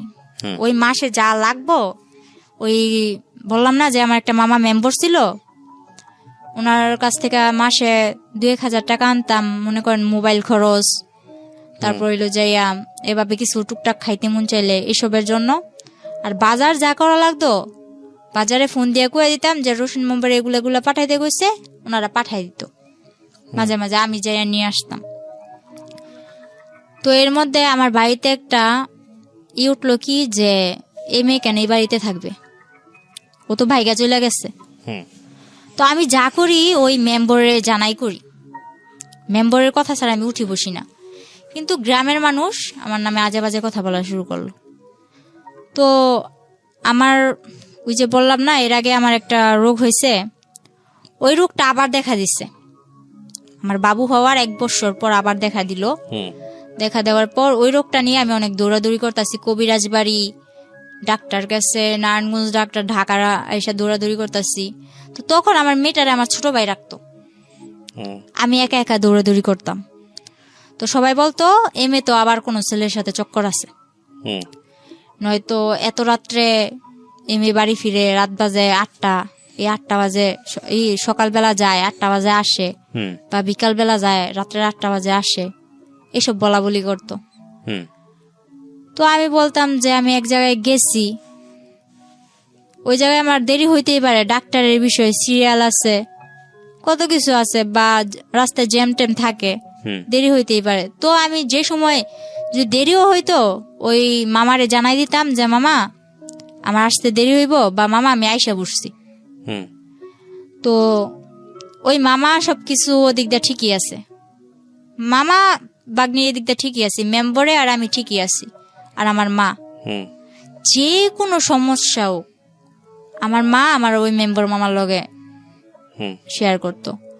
পরে আমার মামা সবকিছু জানতো, কিন্তু এদিক দিয়ে আমার বাড়িতে এরকম আমার নিয়ে অনেক বড় একটা ঝগড়া হয় যে আমি অন্য ছেলে নিয়ে ঘুরতে যাই, আমার মেয়েরে আমার ছোট ভাইয়ের কাছে রাইখা, আমার ভাই অসুস্থ, আমার ভাইয়ের কাছে রাইখা যাই।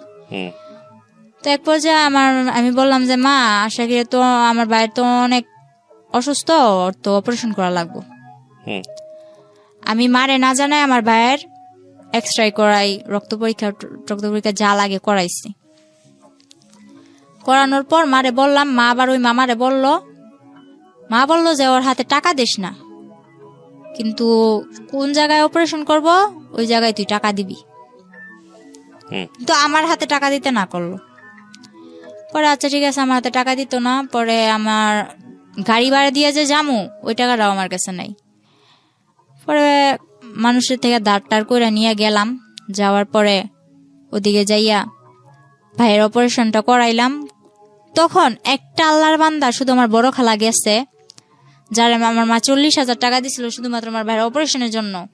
ওই ব্যক্তি ওখানে যাইয়া আমার ভাইয়ের মনে করেন অজ্ঞান কইরা ডাক্তার, আমার ভাই তো তখন আর কি একটু হ্যাংলা ট্যাংলা টাইপের ছিল, ওর ইনজেকশন দিয়া ডাক্তার বের হয়ে বসে আমি অপারেশন করতে পারবো না।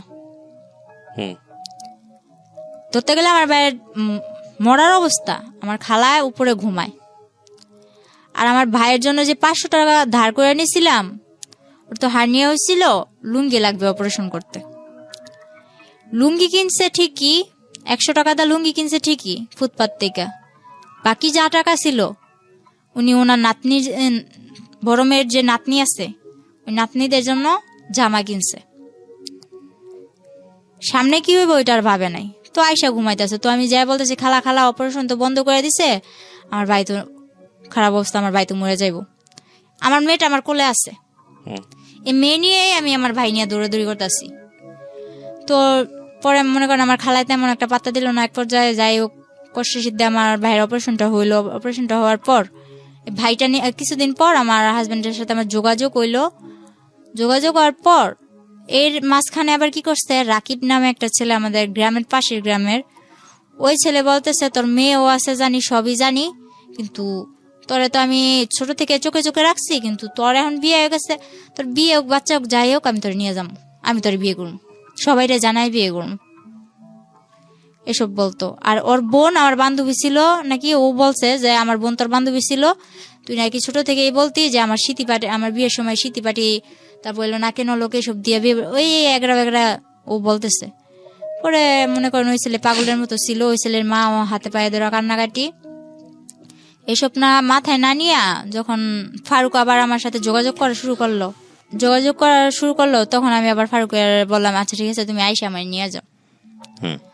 তো আমার ভাইয়ের অপারেশন হয়েছে কিছুদিন হইলো। আমার বাড়ির মানুষও মনে করেন আমি কোনোখানে গেলে এরকম বাজে বাজে কথা বলে, তো চারিদিক দিয়ে মনে করেন আমি একটা অশান্তির মধ্যে ছিলাম। তো আমি বললাম যে বাপের বাড়ির ইয়ের থেকে ওই শ্বশুর বাড়ির জ্বালাই বালা, এটা কইয়া মনে করেন এর মধ্যে আমার বাপেও আইছে, আমার বাপেও আইয়া মনে করেন আমার লগে বাজে বাজে ব্যবহার করে। তো মারে কইলাম তুমি ফোন দিয়া আব্বুরে আনছো কে, আব্বু তো এরকম বাজে বাজে ব্যবহার করে। তো মায়ে বলতেছে কষ্ট করে চল, আর একটা বছর পর তো আমি আইয়েই পড়বো। পরে আমি ফারুকরে খবর দিলাম, ফারুক এসে আমার নিয়ে গেল। নিয়ে যাওয়ার পর আমার অপারেশনের ভাই 2 মাসও হয় নাই, নিয়ে গেলাম ওখানে যাই, আমার ভাইয়ের ওষুধও বন্ধ। ওই যে আমার স্কুলে ভর্তি করাইছিল ওটা, তখন আবার আমি বললাম যে আমি শুরু করি, মোটামুটি শুরু করতেছি। তখন আমার ভাই ছোট, আমার ভাই তো অপারেশনের মানুষ, একটু একটু কিছু খাইতেই চায়। তখন আমি আলাদা করে চলে গেলাম, আমার সংসারে আমি চলে গেলাম। তখন অনেক একটা ভালো দিক ছিল আমার, মনে করেন 3টা মাস আমি যেমন জান্নাতের মধ্যে ছিলাম, এরকম আমার মনে হয়েছে। আমার স্বামী, সংসার, ভাই, আমার মেয়ে নিয়া আমি অনেক ভালো একটা দিক ছিল। ফারুক পরে 3 মাস পর কি হইলো, ওর মা ওরে কি বুদ্ধি দিছে জানি না, 3 মাস পর ও হঠাৎ একদিন রাত্রে আমার ভাই বলতেছে যে আপু তোমার ঘরে কারেন্ট গেছে, গরম লাগতেছে, আমি তোমার শ্বশুর ঘরে যাই শুই। তো গেল আমার ভাইয়ের, আবার আমি ওখানে নিয়ে মাদ্রাসায় ভর্তি করে দিছি। তো ওর পড়ালেখা নিয়ে ওই ব্যস্ত। তারপর আমি আর কি বই নিয়ে বসছি, আমার শ্বশুর আসছে এর মধ্যে, বলতেছে কিরে পড়স, বলতেছে হ্যাঁ পড়ি। পরে বলতেছে আচ্ছা ঠিক আছে পড়, আমি কি বসে থাকবো, আমি কই না। কয় ফারুক কে আইসে, আমি কই না আসে নাই। পরে আমার শ্বশুর আরে ফোন দিয়ে বলে তুই কই, বলে আমার আসতে দেরি হইব, তোমরা যাই ঘুমাই পড়ো। তো আমি না খাইয়া বসে আছি, ও আসবো আমি খাম, আমার মেরে ঘুম পাড়াইছি। রাত্রে 12টা বাজে ও একটা মেরে নিয়ে এসে দাঁড়ায়। পরে আমি এত কিছু মাথায় নেই, আসতেই তো পারে, তো এটা যে কে আমার ধারণা ছিল না। আনলাম ঘরে, আমি চিল্লাচিল্লি করতেছি এত দেরি করে আইসো। তারপর হঠাৎ করে খেয়াল করলাম যে উনি কে, বলে যে এটা তোমার আপা হয়, ওটা আমার আপা হয়। পরে যখন বললাম, তারপর বললাম যে আপা হয়তো ভিতরে আসেন, আসলো। তো ওরে আমি বললাম যে হাত মুখ দিয়া খাওয়ার জন্য আসো। তো হাত মুখ দিয়ে গেল, মেয়েটা মাঝের দরজায় খাড়ায় আছে, নড়েও না চড়েও না, এক টিপে দাঁড়ায় আছে। তো আমি বলতেছি যে ওই আপার ডাক দাও, তুমি খাইবা, উনি কি চেয়া থাকবো নি। তারপর ওই মেয়েটা বললো না আমি খাইছি। ফারুক কি করলো, আমার সামনে ভাতগুলা নিয়া সবসময় ওই 3 মাস ও খাইয়া তারপর আমার খাওয়াই দিত। ওই দিন কি করলো, ও ভাত নিয়ে নাড়তেছে। তো আমি বলতেছি তুমি খাইবা কোন সময়, আমি বা খামু কোন সময়, এতক্ষণ ধরে বসে আছে, আমার খিদা লাগছে, তাড়াতাড়ি করো। ও বললো কি আমি খাইয়ে আসছি। ও বাইরে থেকে ওই মেয়েটার সঙ্গে একসাথে খাইছে। তো আমি বললাম আমি এতক্ষণ ধরে না খাই আছি, আর তুমি বাইরে থেকে খাইছো? কয় হ্যাঁ। পরে আচ্ছা ঠিক আছে, না খাইলে নাই, এত কিছু মনে নেই নাই। পরে ও আমার ডাকতেছে যে আসো বিছনাটা করে দিয়া যাও। তো আমি বলতেছি আপা শুইব কই। পরে কইতেছে যে তুমি ওই রুমে বিছনা করো, ওই রুমে বিছনা কইরা বাবুরে ওই রুমে নাও। তো যে ওয়াল ক্লাটটা ছিল ওইটা আমার বাবুরে ও কোলে নিয়ে ওয়াল ক্লাটটা টান্দা নিয়া বলতেছে ওই রুমে। আচ্ছা ওই রুমে বিছনা করলাম। তো আমি ভাবছি ওই রুমে ও আমার সাথে শুইব, আফুটা একা এদিকে শুইব। পরে ও কি করলো, ও খাটের মধ্যে বসে আছে। আফুরে বললো যে তুমি শুয়ে পড়ো। তো আপু ওর পাশ দিয়া যাইয়া খাটের মধ্যে শুয়ে পড়লো। ও বসে আছে, ও নড়ে না। পরে আমি বললাম কি ব্যাপার, তুমি আসো না। ও আসে না। তখন আমার মনে কিছু একটা বাড়ি খেলো। আমি সারা রাত মাঝ দরজায় বসে আছি, কিন্তু আমার কোনো কথা নাই, শুধু চোখ দিয়া পানি পড়তেছে যে আসলে কি হইতেছে। পরে সকালবেলা আমার শাশুড়ির খবর দিলাম। খবর দেওয়ার পর আমার শাশুড়িও কিছু করলো না। 3 দিন মেয়েটা আমাদের বাড়িতেই থাকলো। কিন্তু আমার ভাইরে এক বিন্দু বুঝতে দেয় নাই যে ফারুক ওরা আনছে কি ভালো মন্দ। আমার ভাইরা এতটুকু বুঝতে দেয় না, যার জন্য আজও পর্যন্ত আমার ভাই বলতে পারে না এসব কিছুই হয়নি। পরের দিন যখন ওর মার সাথে আমি বললাম যে এরকম এরকম করে আনতেই পারে, ভালো কথা, বিয়ে করছে ভালো কথা। আমি কিন্তু বিয়ের কথাটা তুলি নাই। আমি যখন বলছি এই মেয়েটাকে ও আনছে খালাতো বোন বইলা, তো খালাতো বোন ভালো কথা, তো এক বিছানায় থাকে কি কইরা। কয় তুই ছোট মানুষ, এসব বুঝবি না। তো হ্যাঁ আমি মানলাম আমি ছোট মানুষ, আমার বয়স 14, কিন্তু আমার তো এতটুকু বুঝার ক্ষমতা আছে এক বিছানায় কি করে শোয়। তো পরে আমার বললো কি যে হ্যাঁ বিয়ে করছে, আনছে, তো তোর কি। এটা আপনাকে কি বলেছে আপনার শাশুড়ি? শাশুড়ি বলতেছে। তো আমার শাশুড়ির ঘরে নিয়ে যায়, আমার শাশুড়ির ঘরেই থাকে, ফারুক আমার সাথে থাকে। আমার ভাইটা মাদ্রাসায় আসে যায়, আমার ভাই কিচ্ছু জানে না। পরে মনে করেন 3 দিন পর ওই মেয়েটা ওই মেয়ের বাসায় চলে যায়, আমার ঘরে আবার অশান্তি শুরু হয়। ফারুকের মেজু বোন যেটা, ওটার হাজবেন্ড আবার ঘর জামাই থাকে, ওটাকে আইনা আমার ঘরে তুললো। আমার সংসার তো চলেই, এর মাঝে ওই সংসারও এই ঘরেই থাকবে। ওদের ঘরে 2টা বাচ্চা আছে, আর ওরা আর কাদের ঘরে 2টো বাচ্চা? ওই আমার ননাসের ঘরে, ওরা এখানে থাকবে। তো এক পর্যায়ে আর কি আমি বিষয়টা মাইনা নিতে পারি না। আমি অনেক চিল্লাচিল্লি করার পরে ওরে বলি যে আমি এগুলা পারবো না। আপনার বিয়ে হয়েছে 12 বছর বয়সে, আপনার কথা যদি ঠিক থেকে থাকে, তখন আপনার বয়স 14 বছর। আপনার তখন একটা বাচ্চা হয়ে গেছে। বাচ্চার বয়স তখন কত, 1 বছর বা 2 বছর? হ্যাঁ 1 বছর। 1 বছর। আর আলটিমেটলি হচ্ছে এই সময়ে আপনার হাজবেন্ড আরেকটা বিয়ে করেছে। ওকে। পরে ওরে আমি বলার পর আমি বলতেছি আমি থাকবো না তোর সাথে। আপনার মা কোথায় তখন? তখন আমার মা বিদেশ। তখনও বিদেশ?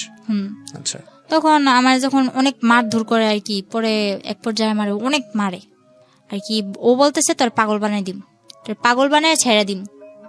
তারপর আমি কি করলাম, মাইর খাইয়া সকালবেলা উঠা ওরে আমি বললাম তুমি আমার এরকম করে মারতে পারলা, আমি তো তোমার কাছে ইচ্ছা করে আসি নাই। এর মধ্যে ও সবাইরে জানাইছে কি, আমার বাড়ির লোক, ওর বাড়ির লোক সবাইরে জানাইছে আমাদের মধ্যে কোনো একটা সম্পর্ক ছিল, আমরা প্রেম করে বিয়ে করছি। এই আমি ওর কাছে ওই চট্টগ্রাম গেছি, কিন্তু ও আমারে আনে নাই। ও জানাইছে এরকম, যাতে করে আপনি আর ফ্যামিলিতে ব্যাক করতে না পারেন। হ্যাঁ ও এরকম জানাইছে যে আমি চট্টগ্রাম গেছি ইচ্ছা কইরা, স্বইচ্ছায়, ও আমারে নেয় নাই। আমার ফ্যামিলিতেও এটা বুঝাইছে, ওর ফ্যামিলিতেও এটা বুঝাইছে। তো আমি যখন ওর ভাত খামু, ওর সংসার করমু, আমার ভিতরে এত কিছু ছিল না যে হ্যাঁ আমি ওর কথাটা 2 করমু। আচ্ছা ঠিক আছে, ও যা বলছে এটাই সত্যি, আমার সত্যি মিথ্যার প্রয়োজন নেই। এটা ভাইবা আমি ওরে আর কিছু বলি নাই। আমার বাড়ির যাই হোক, লোকেরা তারপরে কি হলো, আপনার কি করলেন আপনি? হ্যাঁ, পরে মনে করলেন আমার বাড়ির লোকেরা সত্যি কিছু বলি নাই। হুম, ও আমার অনেক মারার পর আমি যাই কেস করি একটা। কেস করলেন? আমি জানি না, ওইদিকে রাস্তাঘাটও চিনি না। মাইর খাইয়া সকালবেলা আমার ভাইটার আর আমার মেয়েটারে না খাওয়া অবস্থায়, এর মধ্যে এই মারামারির মধ্যে ও আমার 1 মাস না খাওয়ায় রাখছে। হ্যাঁ, তো আপনি 1 মাস তো আর না খেয়ে থাকতে পারেন না, মানে খাওয়া দাওয়ার কোনো রুটিন ছিল না আসলে? রুটিন বলতে কি, ও আমার টোটালি কোনো কিছু খাইতেই দেয় নাই।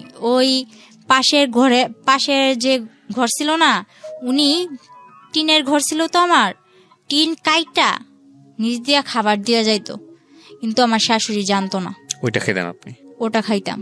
তো পরে আমার ভাইয়েরও ওটা খাওয়াইতাম, আমার মেয়েরও ওইটা খাওয়াইতাম। পরে যখন ওনারা জানতে পারলো যে উনি আমার এরকম করে খাবার দেয়, ওনার উপরে কিন্তু অনেক চাপ সৃষ্টি হয়েছে। কে ছিল উনি? উনি কেউই ছিল না, ওদিকেরও কেউ ছিল না, কিন্তু ওখানে যায় জায়গা কিনছে, জায়গা কিনে বাড়ি মানে আপনাদের প্রতিবেশী আর কি। হ্যাঁ। তো আপনি যেটা বলছিলেন যে আপনি পুলিশের কাছে গেলেন, মামলা করলেন, কিভাবে করলেন? মনে করেন ও আমার 500 টাকা দিছিল যে ডাক্তার কাছে যাবি।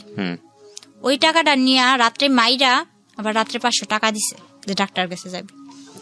আমার যে তুই আমার প্রত্যেকবার মারস, এবার আমি তো কোনো কিছু করি না, এবার আমি কিছু করবো। প্রতিবার যখন আমার মারে, আশেপাশের লোকজন আমার বলে যে তুই ওর ভাত খাইস না, ওর সংসার থেকে চলে যা। ওর আরেকটা বউ তখন আপনাদের ঘরেই? না না, তখন ওই 3 দিন থাকার পর ওই বউর বাসায় চলে গেছে। আচ্ছা। পরে কি করছে, ও পেশায় কি করতো? ফারুক পেশায় কি করতো? তখন আমি গাড়ি কিনা দিছিলাম। কিসের গাড়ি? ওই মিনি ট্রাক গুলো আছে না, ওগুলো pickup। চালাতো? হ্যাঁ। মানে এটা আপনার মার টাকা দিয়ে? মার টাকা দিয়ে না, কিস্তি তুলছি, কিন্তু মার থেকে নিতে হইতো কিস্তিগুলো আর কি, মার থেকে ধরতে গেলে আদায় করা হইতো। ঠিক আছে, বলেন তারপর। কি রাস্তায় যা দাঁড়াইছি, এমন অবস্থায় আমি পুলিশের কাছে যাইতে, যে কোন জায়গায় যাইতে এটাও জানতাম না। তো এক পর্যায়ে একটা লোক আমার দেখে বললো যে কই যাইবা, বললাম এরকম আমার মারছে, আমি কেস করবো। তো ওই লোকটা বিনা স্বার্থে বিনা ভাড়ায় আমার নিয়ে যায় থানায়। তারপর যে কেস লেখলো, উনি 200 টাকা রাখছিল। এরপর স্যারের কাছে নিয়ে যায়, এসআইয়ের কাছে নিয়ে যায়। এসআই মনে করেন বলে আচ্ছা ঠিক আছে দেখবো, টাকা দেন। তো 500 টাকা আমার কাছে ছিল, তারপর কইছে আমার কাছে 1 টাকাও নেই। আমি এরকম রাস্তার মধ্যে আসছি, এক ব্যক্তি আমার নিয়ে এসে, আমি এতটুকুই, এর বেশি আমার কাছে আর কিচ্ছু নাই। এটা শোনার পর যে কেসটা লেখছে, উনি চোখের পানিগুলো ছাইড়া দিল। এরপর মনে করেন আমি বললাম আপনি আমার কেস যদি নেন, যদি মায়া লাগে, যদি আপনার ঘরে মেয়ে থাইকা থাকে তো নেন, আর যদি না নেন তাহলে কিছু করার নেই, আমি চলে যাই। এটা বললে আমি চলে আসি। চলে আসার পর ওনার নাম্বারটা নিয়ে আসি, এসআই স্যারের নাম্বারটা আমি নিয়ে আসি। পরে আসার সময় ওই যে কেস লেখছে, উনি এবার আমার 1 কাপ চা খাওয়াইলো আর 100 টাকা দিয়া বললো গাড়ি ভাড়া দিয়া চলে যাইব। তো গাড়ি ভাড়া দিয়া আসার সময় ফারুক আবার আমার দেখছে যে আমি থানার দিক থেকে আসতেছি, ও গাড়ি চালাইতেছে।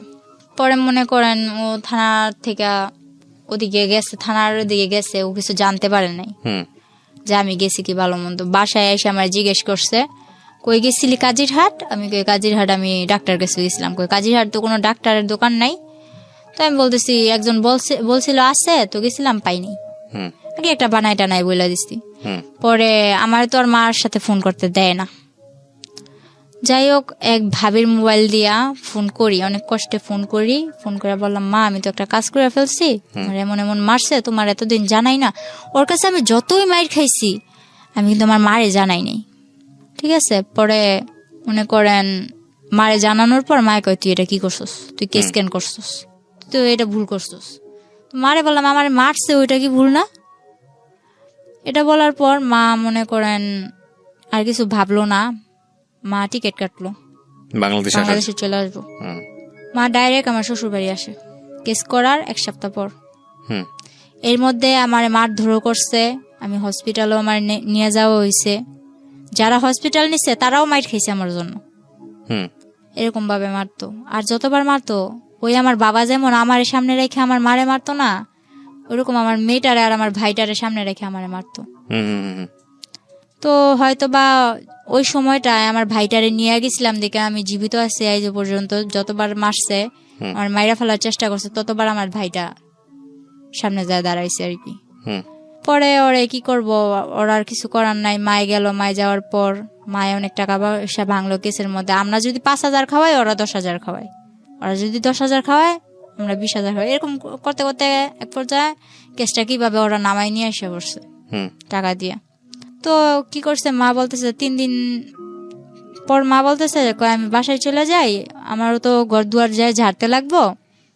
এতদিন পর 3-4 বছর 2 বছর ধরে ঘরটা এরকম ভাবে পড়ে আছে, তুই আয়। তো আমি বলি মা, আমি তো আসার পর মাত্র 7-8 মাস ধরে এদিকে আসা হয়েছে। কেসটা কি হলো? তারপর কেসটা কি হলো নাকি কেসটা হলো না? কেসটা আর হয় নাই। ওরা টাকা দিয়া সব মীমাংসা করে, একদম মাটি পুরা ঠান্ডা, কোনো কথা নাই। পরে মা চলে আসার পর মা এক জায়গা দিয়ে আমার ভাইটা তখন বন্যায়, আমার ঘর ঠিক আছে, আমার মারধর করার মনে করেন 1 মাস আগে নাজিরহাট বন্যা হয়েছিল, হয়তো শুনছিলেন, চট্টগ্রাম তলায় গেছিল পুরা। আমার ঘরে প্রায় আমার বুক সমান পানি। আমার ঘরের পিড়া টিরা সবকিছু নিয়ে গেছে, শুধু আমার ঘরটা পাকা ছিল দেখে আমার ঘরটা টিকে আসছিল এক পর্যায়ে স্রোতের মুখে। তো এই মনে করেন আমার শুধু ভিটাটার জন্য আমার ঘরটা ছিল। পরে আমার ভাই আর আমার মা বিদেশ থেকে আসার পর আমার এই যে মারছে, ওদিকে না চাইয়া আমি বলছি যে মা, আমি ওর ভাতই খামু।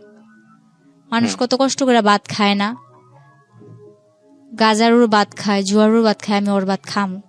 পরে মা বলছেন আপনি ফারুকের ভাত খান? হ্যাঁ, আমার একটা মেয়ে আছে, আমি খামু। কারণ আমার মায় ও আমার বাবার রেখা চলে আইছে, এখন আমিও যদি চলে যাই তাহলে মানে আপনি চিন্তা করেছেন যে আপনার মতোই যদি আপনার মেয়েটার ফিউচার হয়, যাতে না হয় সে কারণে।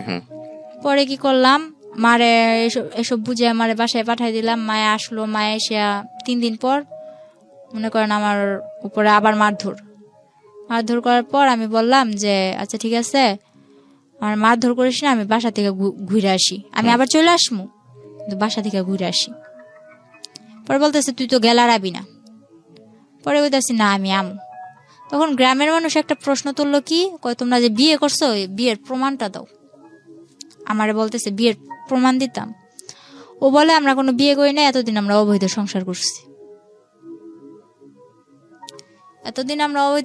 এটা যখন ও বলে, তখন আমি বলি যে ওই যে লেখালেখি দেখছি, আমি বলি না, আমি আলহামদুলিল্লাহ কইছি ঠিকই, কিন্তু আমার তো এতটুকু খেয়াল আছে যে ওই সময় কিছু লেখালেখি হয়েছিল।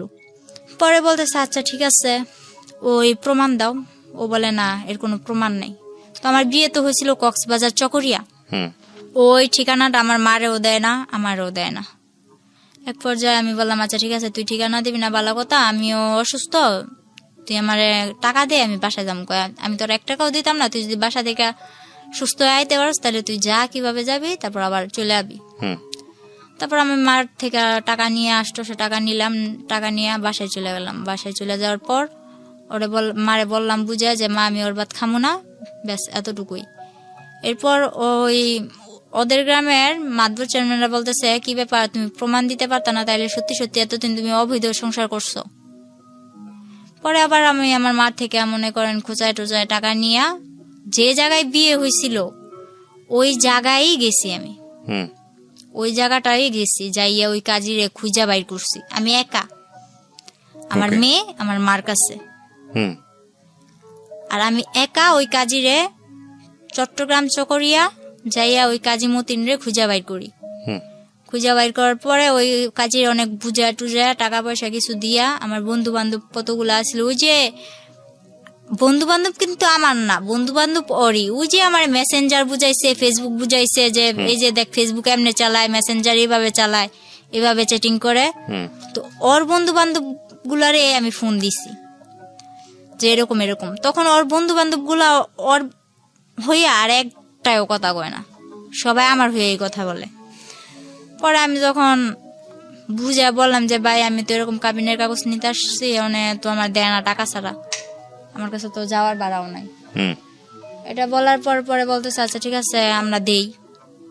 তারপর ওনারা 4-5 জন ম্যানেজ করে আমারে 4-5 হাজার টাকা দেয়। আচ্ছা, ওইটা দিয়ে আমি কাবিনের কাগজটা তুলে নিয়ে যাই, কিন্তু নিয়ে যাইও কিছু করতে পারিনি। ওই ছবি তুইলা ইমুতে মাতবরের কাছে দিছিলাম। তারপর কি আমি ওর ভাত খামু না, এর মধ্যে আমার বাবা কি করলো, 12 বছর পর আমার মারে বললো কি আমার মেয়ের সাথে এত বড় অন্যায় হয়েছে। যে বাবা নিয়ে বলতো যে ও আমার জন্মের না, ওই বাবা বলতেছে আমার মেয়ের সাথে যখন এত কিছু হয়েছে আমি এর শেষ দিকে সারম। ওই আমার বাবা দোকান ভাঙচুরে এগুলা টেগুলা করে আমার মারে আর কি একটু একরকম পটাইলো। মারে পটানোর পর মা বলতেছে 12 বছর পর যখন ও মেয়ে স্বীকার করছে, মেয়ের জন্য এত কিছু করতেছে বা করবো, তাইলে ওরে আমি আনতেই পারি। গ্রামের সবাই বলছে দেখ তুই ওরে আনিস না। আমার বাবারে ডাইরেক্ট 2 হাত দানা করছে যে ওরে কিন্তু তোর সংসারে আবার আনিস না। তো আমার মা আনছে, আনার পর আমরাও ভাবছি বাবা পাইছি দুনিয়া পাইছি। তো বাবা পাইছি দুনিয়া পাইছি এটা ভাইবা বাবারে খুব হাসি মুখে অনেক 6-7 দিন সংসার কাইটা গেছে। পরে আমি বললাম যে আমি কিছু একটা করবো, নয়তো তো আমার মেয়েটার ভবিষ্যৎ অন্ধকার। এটা বলার পর এই 1 সপ্তাহের মধ্যে আমার মারে পুরো, আমার মা এতদিন যে বিদেশ করছে যা ছিল আমার বাবা হাত করে নিছে, মানে এইসব কাজ করে, মানে এই ধান্দাবাজি করে। তো আমার মারে কিভাবে এসব করে আমার মা বুঝতে পারে নাই যে আমার মারে একদম সর্বশান্ত করে দিছে। তারপর আমার মা কি করলো, এই 1 সপ্তাহের মধ্যে এরকম করার পর আমি বলতেছি আমার বাবাও কি করলো, আমার মার সাথে আবার ঝগড়াঝাটি। তো যখন বললো তুই এরকম করলে কোনো লাভ নাই, এখন সবকিছু তো আমার বাবা বলতেছে মারে এই কথা বলার পর মা বললো আচ্ছা ঠিক আছে সবকিছু তোমার, তাইলে তুমি সংসার চালাও। কয় চালামু, আমি ভুসামাল রাখছি, এই ভুসামালের জন্য তুই টাকা দে। তো মা বলে আমি টাকা দিম কইতে, যা ছিল তোমার তো দিয়েই দিছি, বলে কিস্তি তুলে দে। শেষ পর্যায়ে মা একটা কিস্তি তুলে দেয়। কিস্তি তুলে দেওয়ার পর বাবা ওই কিস্তির টাকা মোকা নিয়ে বাবা চলে যায়। তো ওই সময় আমাদের সংসারটা এরকম পর্যায়ে যায়, একবেলা খাইতো আর একবেলা তাকায় থাকি। তখন আমি বললাম মা আমি কিছু একটা করুম। তো মা কি করলো, বয়স বাড়াইয়া আমার আমার জন্ম তারিখ হলো 2002 সালের এপ্রিল মাসের 3 তারিখে। তো আমার জন্মের 1995 সালে না কয় সালে আর কি, আমার 25 বছর করে একটা পাসপোর্ট করে, জন্ম নিবন্ধনের কার্ড করে। 11 দিনে আমার মা পাসপোর্টটা বের করে টাকা দিয়া, ধার করে টাকা নিয়ে আমার পাসপোর্ট করছে, আর বাহিরে পাঠাই দিব। বাবা 1 মাস পর আবার আইসা বলতেছে আমি সংসারের হাল ধরমু, মাইয়াটা বিদেশ পাঠান লাগতো না, মাইয়ারে বিয়া দিম। আমার মেয়েটা আছে বলতেছে নাতিন আমি পালমু, মাইয়া বিয়া দিম। তখন মা এখনো জানে না, কিন্তু আমি খবর নিয়ে দেখছি এমন একটা ছেলের সাথে বিয়ে দিতে চায় যে মনে করেন, আমি মনে করি যদি গরিবের ভাতও খায় না, বাসতলায়ও থাকে না, তাও সুখ আছে, কিন্তু যারা নেশা করে তাদের ভিতরে সুখ নেই। এটা জানার পর আমি মনে করেন বাবার সাথে অনেক রাগারাগি অনেক কিছু, পরে আমি আবার ফারুকের সাথে যোগাযোগ করা শুরু করি লুকায় টুকায়। আমি চলে আসার পর বাবা 3 মাস আমার মোবাইলটা বন্ধ রাখে। বন্ধ রাখার পর ফলে ফারুক আমারে ফোন দিয়া পায় না, আমিও ফারুকের কাছে ফোন দিতে পারি না। তো ও ভাবে যে ওর ভাত খামো না, এজন্য যোগাযোগ করি না।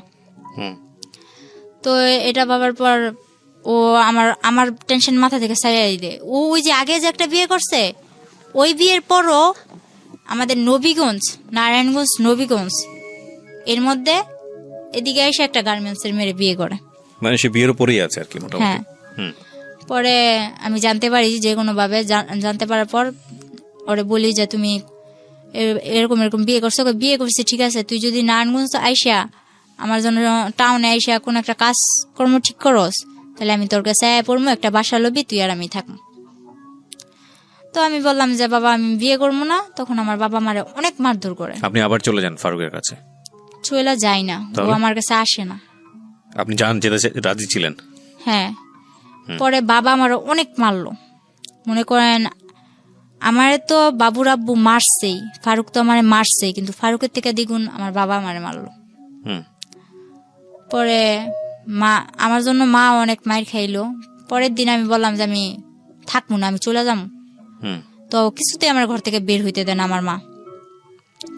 পরে কি করলাম, বললাম আমি খালাগো বাসায় যাবো, আমি আমার কাছে ভালো লাগতেছে না, আমি খালাগো বাসায় যাবো। এটা বইলা 40টা টাকা নিয়ে আমি ঘর থেকে বের হয়েছি, গাড়ি ভাড়া নিয়ে আর কি। 40 টাকা নিয়ে ঘর থেকে বের হয়েছি। এরপর আমি পাসপোর্ট করতে যাইয়া একটা মেয়ের সাথে, ওই সেন্টারে থাকে না, ওই সেন্টারে একটা মেয়ের সাথে আমার পরিচয় হয়েছিল। ওই মেয়েটার আমি কল করলাম, যে শাপলা আমি তো এরকম এরকম বাসা থেকে বের হয়ে চলে আসছি, এখন আমি তোমার কাছে যাম। আমি আর খালাগো বাসায় গেলাম না, আমি ঢাকা টঙ্গী চলে আসি, আব্দুল্লাপুর ওই মেয়েটার কাছে। মা তো ওদিক দিয়ে আমার মেয়ে কই গেছে, মা তো পুরা পাগল। বাবা পুরা আর কি ছড়াই দিছে যে অন্য ছেলের সাথে রিলেশন ছিল, অন্য ছেলের সাথে, হ্যাঁ এরকম। আর এর মধ্যে আমার যে মোবাইলটা ছিল ওখানে আর কি আমার দেওর, তারপর হইলো ওর গ্রামের আশেপাশে বা অন্য যারা গাড়ি চালাইতো দু একজনের নাম্বার ছিল না, ওইরকম নাম্বার গুলা নিয়ে সবাই আমার বাবা বিরক্ত করলো যে কার সাথে গেছে আমার মেয়ে, এগুলো আসলে লোক দেখানোর জন্য।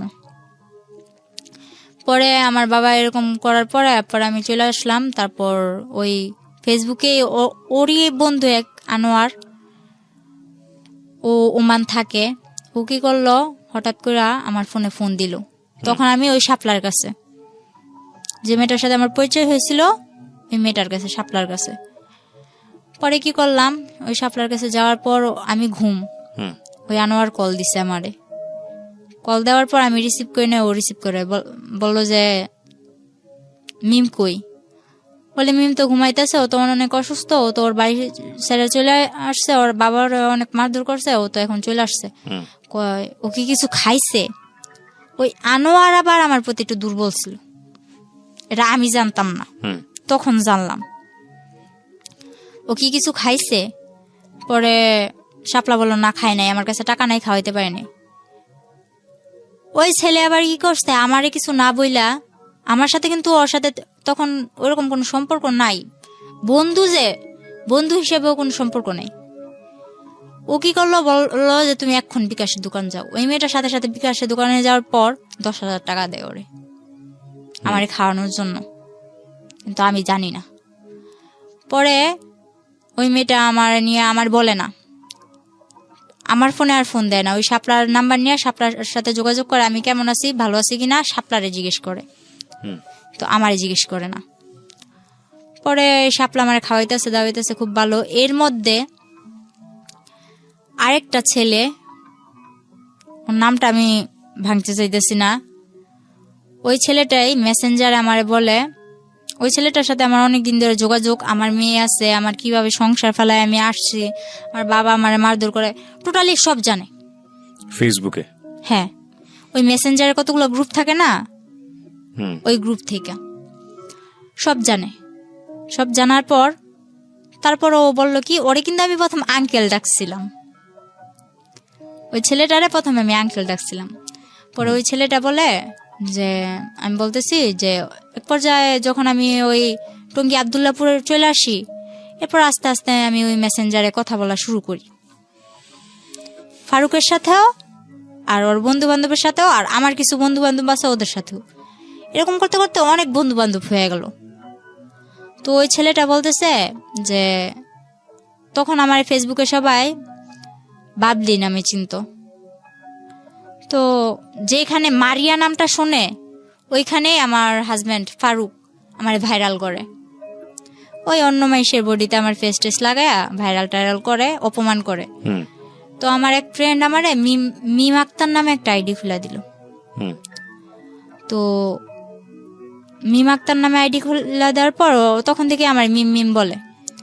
যখন ওই ছেলের সাথে আমার পরিচয় হইলো, ওই ছেলের সাথে পরিচয় হওয়ার পরে আমি বলতেছি যে এরকম এরকম, আমার একদিন জিজ্ঞেস করতেছে যে তোমার সমস্যা কি, তুমি কারোর সাথে বেশি মিশো না কেন, আর তোমার দেখলে সবাই এত অপমান করে কেন। এটা যখন বলছে তখন আমি সবকিছু ওর কাছে ভেঙে বললাম। তখন ও আমারে বললো, কয় আমারও একটা বোন আছে, ও ইন্ডিয়া চলে গেছে, ওর নামও আমার নাম যেটা, ওর নামও এটা। তো এক পর্যায়ে বললো যে তুমি যদি আমাদের এখানে আসো তাহলে আমি কাজ ঠিক করে দিতে পারি তোমারে। তো আমি এতটুকু বিশ্বাস নিয়ে গেছিলাম, আর যাওয়ার আগে ও আমার এতটুকু ভরসা দিছিল যে ওর কাছে যাওয়ার পর আমার কোনো ক্ষতি হইব না, আমার গায়ে একটা আঁচড়ও লাগবো না।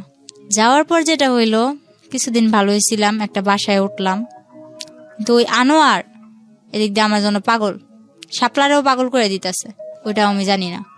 আনোয়ারের মা আমারে ফোন দেয়, আনোয়ারের ভাবি আমারে ফোন দিয়ে আর কি যা ইচ্ছা তাই। পরে মনে করেন ওই ছেলেটার ওখানে যাইয়া কিছুদিন ভালো হয়েছিলাম, একটা ফ্যামিলিতে যাই আমি উঠি, ওঠার পর ওই ছেলের সাথে মনে করেন ও আমার কাজ ঠিক করে দেয়, কাজ টাজ করি। পরে এক পর্যায়ে ও আমার কি করলো, আমার অনিচ্ছাকৃত ভাবে ও আমার পুরোটা যায় না, ও আমার সাথে জোর কইরা মনে করেন ফিজিক্যাল ভাবে আর কি এক পর্যায়ে হ্যারাসমেন্ট করা। হ্যাঁ, পরে এরকম করতে লাগলো। এরকম করতে করতে তিনবার আমার সাথে এরকম বাজে এরকম হয়েছে। হওয়ার আপনার পর বাচ্চাটা কোথায় তখন? তখন আমার মার কাছে। তো আপনি ছেলেটার কাছে কেন গেলেন? ওই ছেলেটার কাছে তো আমি যাই নাই, ওই যে আমি টঙ্গী চলে আসি, আমার বাচ্চা টাচ্চা বাবা মা সব ফালাই রেখা। টঙ্গী থেকে ও আমারে বললো যে তুমি এদিকে আসলে নারায়ণগঞ্জ আসলে। এটা যাওয়া ছেলেটার কাছে, বুঝতে হবে কোনটা ছেলের কাছে যাওয়া কোনটা ছেলেটার কাছে যাওয়া না, এটা বুঝতে হবে না। দেখেন আপনি এখন বর্তমানে কি করছেন এটা একটু বলেন তো আমাকে। আমি বর্তমানে কিছু করতেছি না, বর্তমানে আপনার হাজবেন্ডের সাথে আপনার কোনো সম্পর্ক নাই, ফারুকের সঙ্গে কোনো সম্পর্ক না। আচ্ছা, আর এখন আপনার কিভাবে চলে? আপনার বাচ্চাটা কোথায় থাকে? আমার বাচ্চাটা আমার মার কাছে থাকে, আমিও আমার মার কাছে আছি। আর আমি চলে যাওয়ার পর আমার বাবা বাসা থেকে তাড়ানোর পর এর এক সপ্তাহ পর আমার বাবা নিজেও চলে যায়। সেটা নাইবা জানলাম। আজকে এই ঘটনাটা পুরোটা শোনার সময় আমি যথেষ্ট ধৈর্য হারিয়েছি বিকজ অফ গল্প বলার স্টাইলে, কিন্তু আমার কাছে মনে হয়েছে বলার সুযোগ দেওয়া উচিত। যারা ধৈর্য ধরে শেষ পর্যন্ত শুনেছেন তাদেরকে বেশ কয়েকটা কথা বলার জন্য, এবং এই কথাগুলো যে খুব বেশি নতুন তা না। একটা যেটা হচ্ছে কি মিম, প্রথম কথা হচ্ছে যে আপনার আসলে আগাগোড়া তেমন কোনো দোষী নাই। আপনি বর্তমানে বয়স হচ্ছে 18 বছর, আপনি এর মধ্যেই আপনার বাচ্চার বয়স 4 বছর, যাকে কোলে করে নিয়ে আসছেন আপনি, এবং আপনি যে ভাইয়ের কথা বলছিলেন সে ভাইও আপনার সঙ্গে বোধহয় এসছে। জি আচ্ছা, তো প্রথম কথা হচ্ছে মিম, আপনার এই আগাগোড়া কোনো দোষী নাই। আপনি যতগুলো ভুল এখানে করেছেন, আপনি বয়সের খাতিরে সবগুলো ভুলের এক ধরনের মাপ পেয়ে যান। কেন পান আমি সেটা বলি। কারণটা হচ্ছে এই 18 বছর বয়স বা 20-22 বছর বয়স ম্যাচুরিটির জন্য খুব বেশি বয়স না। মেন্টাল ম্যাচুরিটি যেটাকে আমরা বলি, মানসিকভাবে পরিপক্ক হওয়া বাংলায় যেটাকে বলে, তো সেটার জন্য বয়স তেমন কোনো বয়স না। কিন্তু এই 18 বছরে আপনার জীবনে যত বড় বড় ঝড় গেছে, সেটা সারা জীবনেও অনেক মানুষ সেটা ফেস করে না। আপনি আজকে কষ্ট করে এখানে এসেছেন, গল্পটা বললেন, এবং আমি জানি বাংলাদেশের অনেক মেয়ের, প্রত্যন্ত গ্রামাঞ্চলের অনেক মেয়ের জীবন গল্পই হয়তো আপনার মতো। তো সেই জায়গাটা থেকে আমি আপনাকে রিকোয়েস্ট করবো, মূল ফোকাসটা হওয়া উচিত আপনার লেখাপড়া। এখনো মাত্র 18 বছর বয়স, আপনি এই লেখাপড়া এবং পাশাপাশি কিছু কাজ করে নিজের পায়ে দাঁড়ানো। আমার এখনো ইচ্ছা করে পড়ালেখা করতে, কিন্তু আমি যে আজকে এখানে আসা হয়েছে আমার, ঠিক আছে আমি আসছি, ঠিক আছে আমি আসছি, কিন্তু আমি যাবো কি কইরা এটা কিন্তু এখন আমার ঠিক নাই। মানে আপনি অর্থনৈতিক সাপোর্টের কথা বলতেছেন? হ্যাঁ, কিন্তু আপনার ইচ্ছা থাকলে সেটা সম্ভব। মানে আপনি যদি ইচ্ছা করেন, এখন হ্যাঁ আপনি বলছেন আপনার সামর্থ্য নাই, কিন্তু আপনার আমি যদি মনে করি সামর্থ্য নাই, তার মানে আপনি বসে থাকতে পারেন না। নিশ্চয়ই আপনি নিশ্চয়ই খাওয়া দাওয়া করবেন। তার মানে আপনার মানে এক খাওয়া দাওয়া বলতে আমি যেটা বোঝাচ্ছি, আপনার 3 বেলা ঘরে খাবার নাই, তার মানে কি আপনি মরে যাবেন? মরে যাবেন না নিশ্চয়ই, খাবারের ব্যবস্থাটা নিশ্চয়ই হয়ে যাবে। ওই যে আপনি বললেন না যে টিন, পাশের প্রতিবেশী আপনার টিন কেটে খাবার দিত আপনাকে 1 মাস, আল্লাহ আপনার রিজিক রেখেছিল বলে আপনি খেতেন। ওইখানে একটা প্যাশন থাকতে হয় যে না, আমাকে সার্ভাইভ করতে হবে, আমাকে বেঁচে থাকতে হবে, আমাকে লেখাপড়া শিখতে হবে, আমার লেখাপড়াই হচ্ছে আমার মুক্তি, এটাই হচ্ছে আমার রাস্তা। হ্যাঁ, with the name of Almighty Allah. So আপনি যদি এভাবে চিন্তা করেন, তাহলে দেখবেন যে লেখাপড়াটা আপনার কাছে আসছে, আপনি শিখতে পারছেন। জীবনে যত নাটকীয় ঘটনা ঘটে, যত ভালো ভালো রেজাল্ট আসে, তার পিছনে একটা মানে খুব শক্তিশালী একটা বলা যেতে পারে না পাওয়ার মতো একটা ঘটনা থাকে। লাইক আপনি এখন যে অবস্থার মধ্যে আছেন, কিন্তু আপনাকে বিশ্বাস করতে হবে যে না, আমি এই জায়গাটা থেকে বের হয়ে আসতে পারবো। আপনি যদি মনোবল, যদি শক্তি থাকে, আল্লাহ আপনার পাশে আছেন, সবসময় আছেন। তো প্রিয় শ্রোতা, আমি শেষ করছি আজকের এই জীবন গল্প। অনেক লম্বা সময় ধরে বললাম। আমি জানি বাংলাদেশের অনেক মেয়ের পারিবারিক যে নিরাপত্তা বেষ্টনী, সেখানে অনেক বড় সমস্যা আছে। তো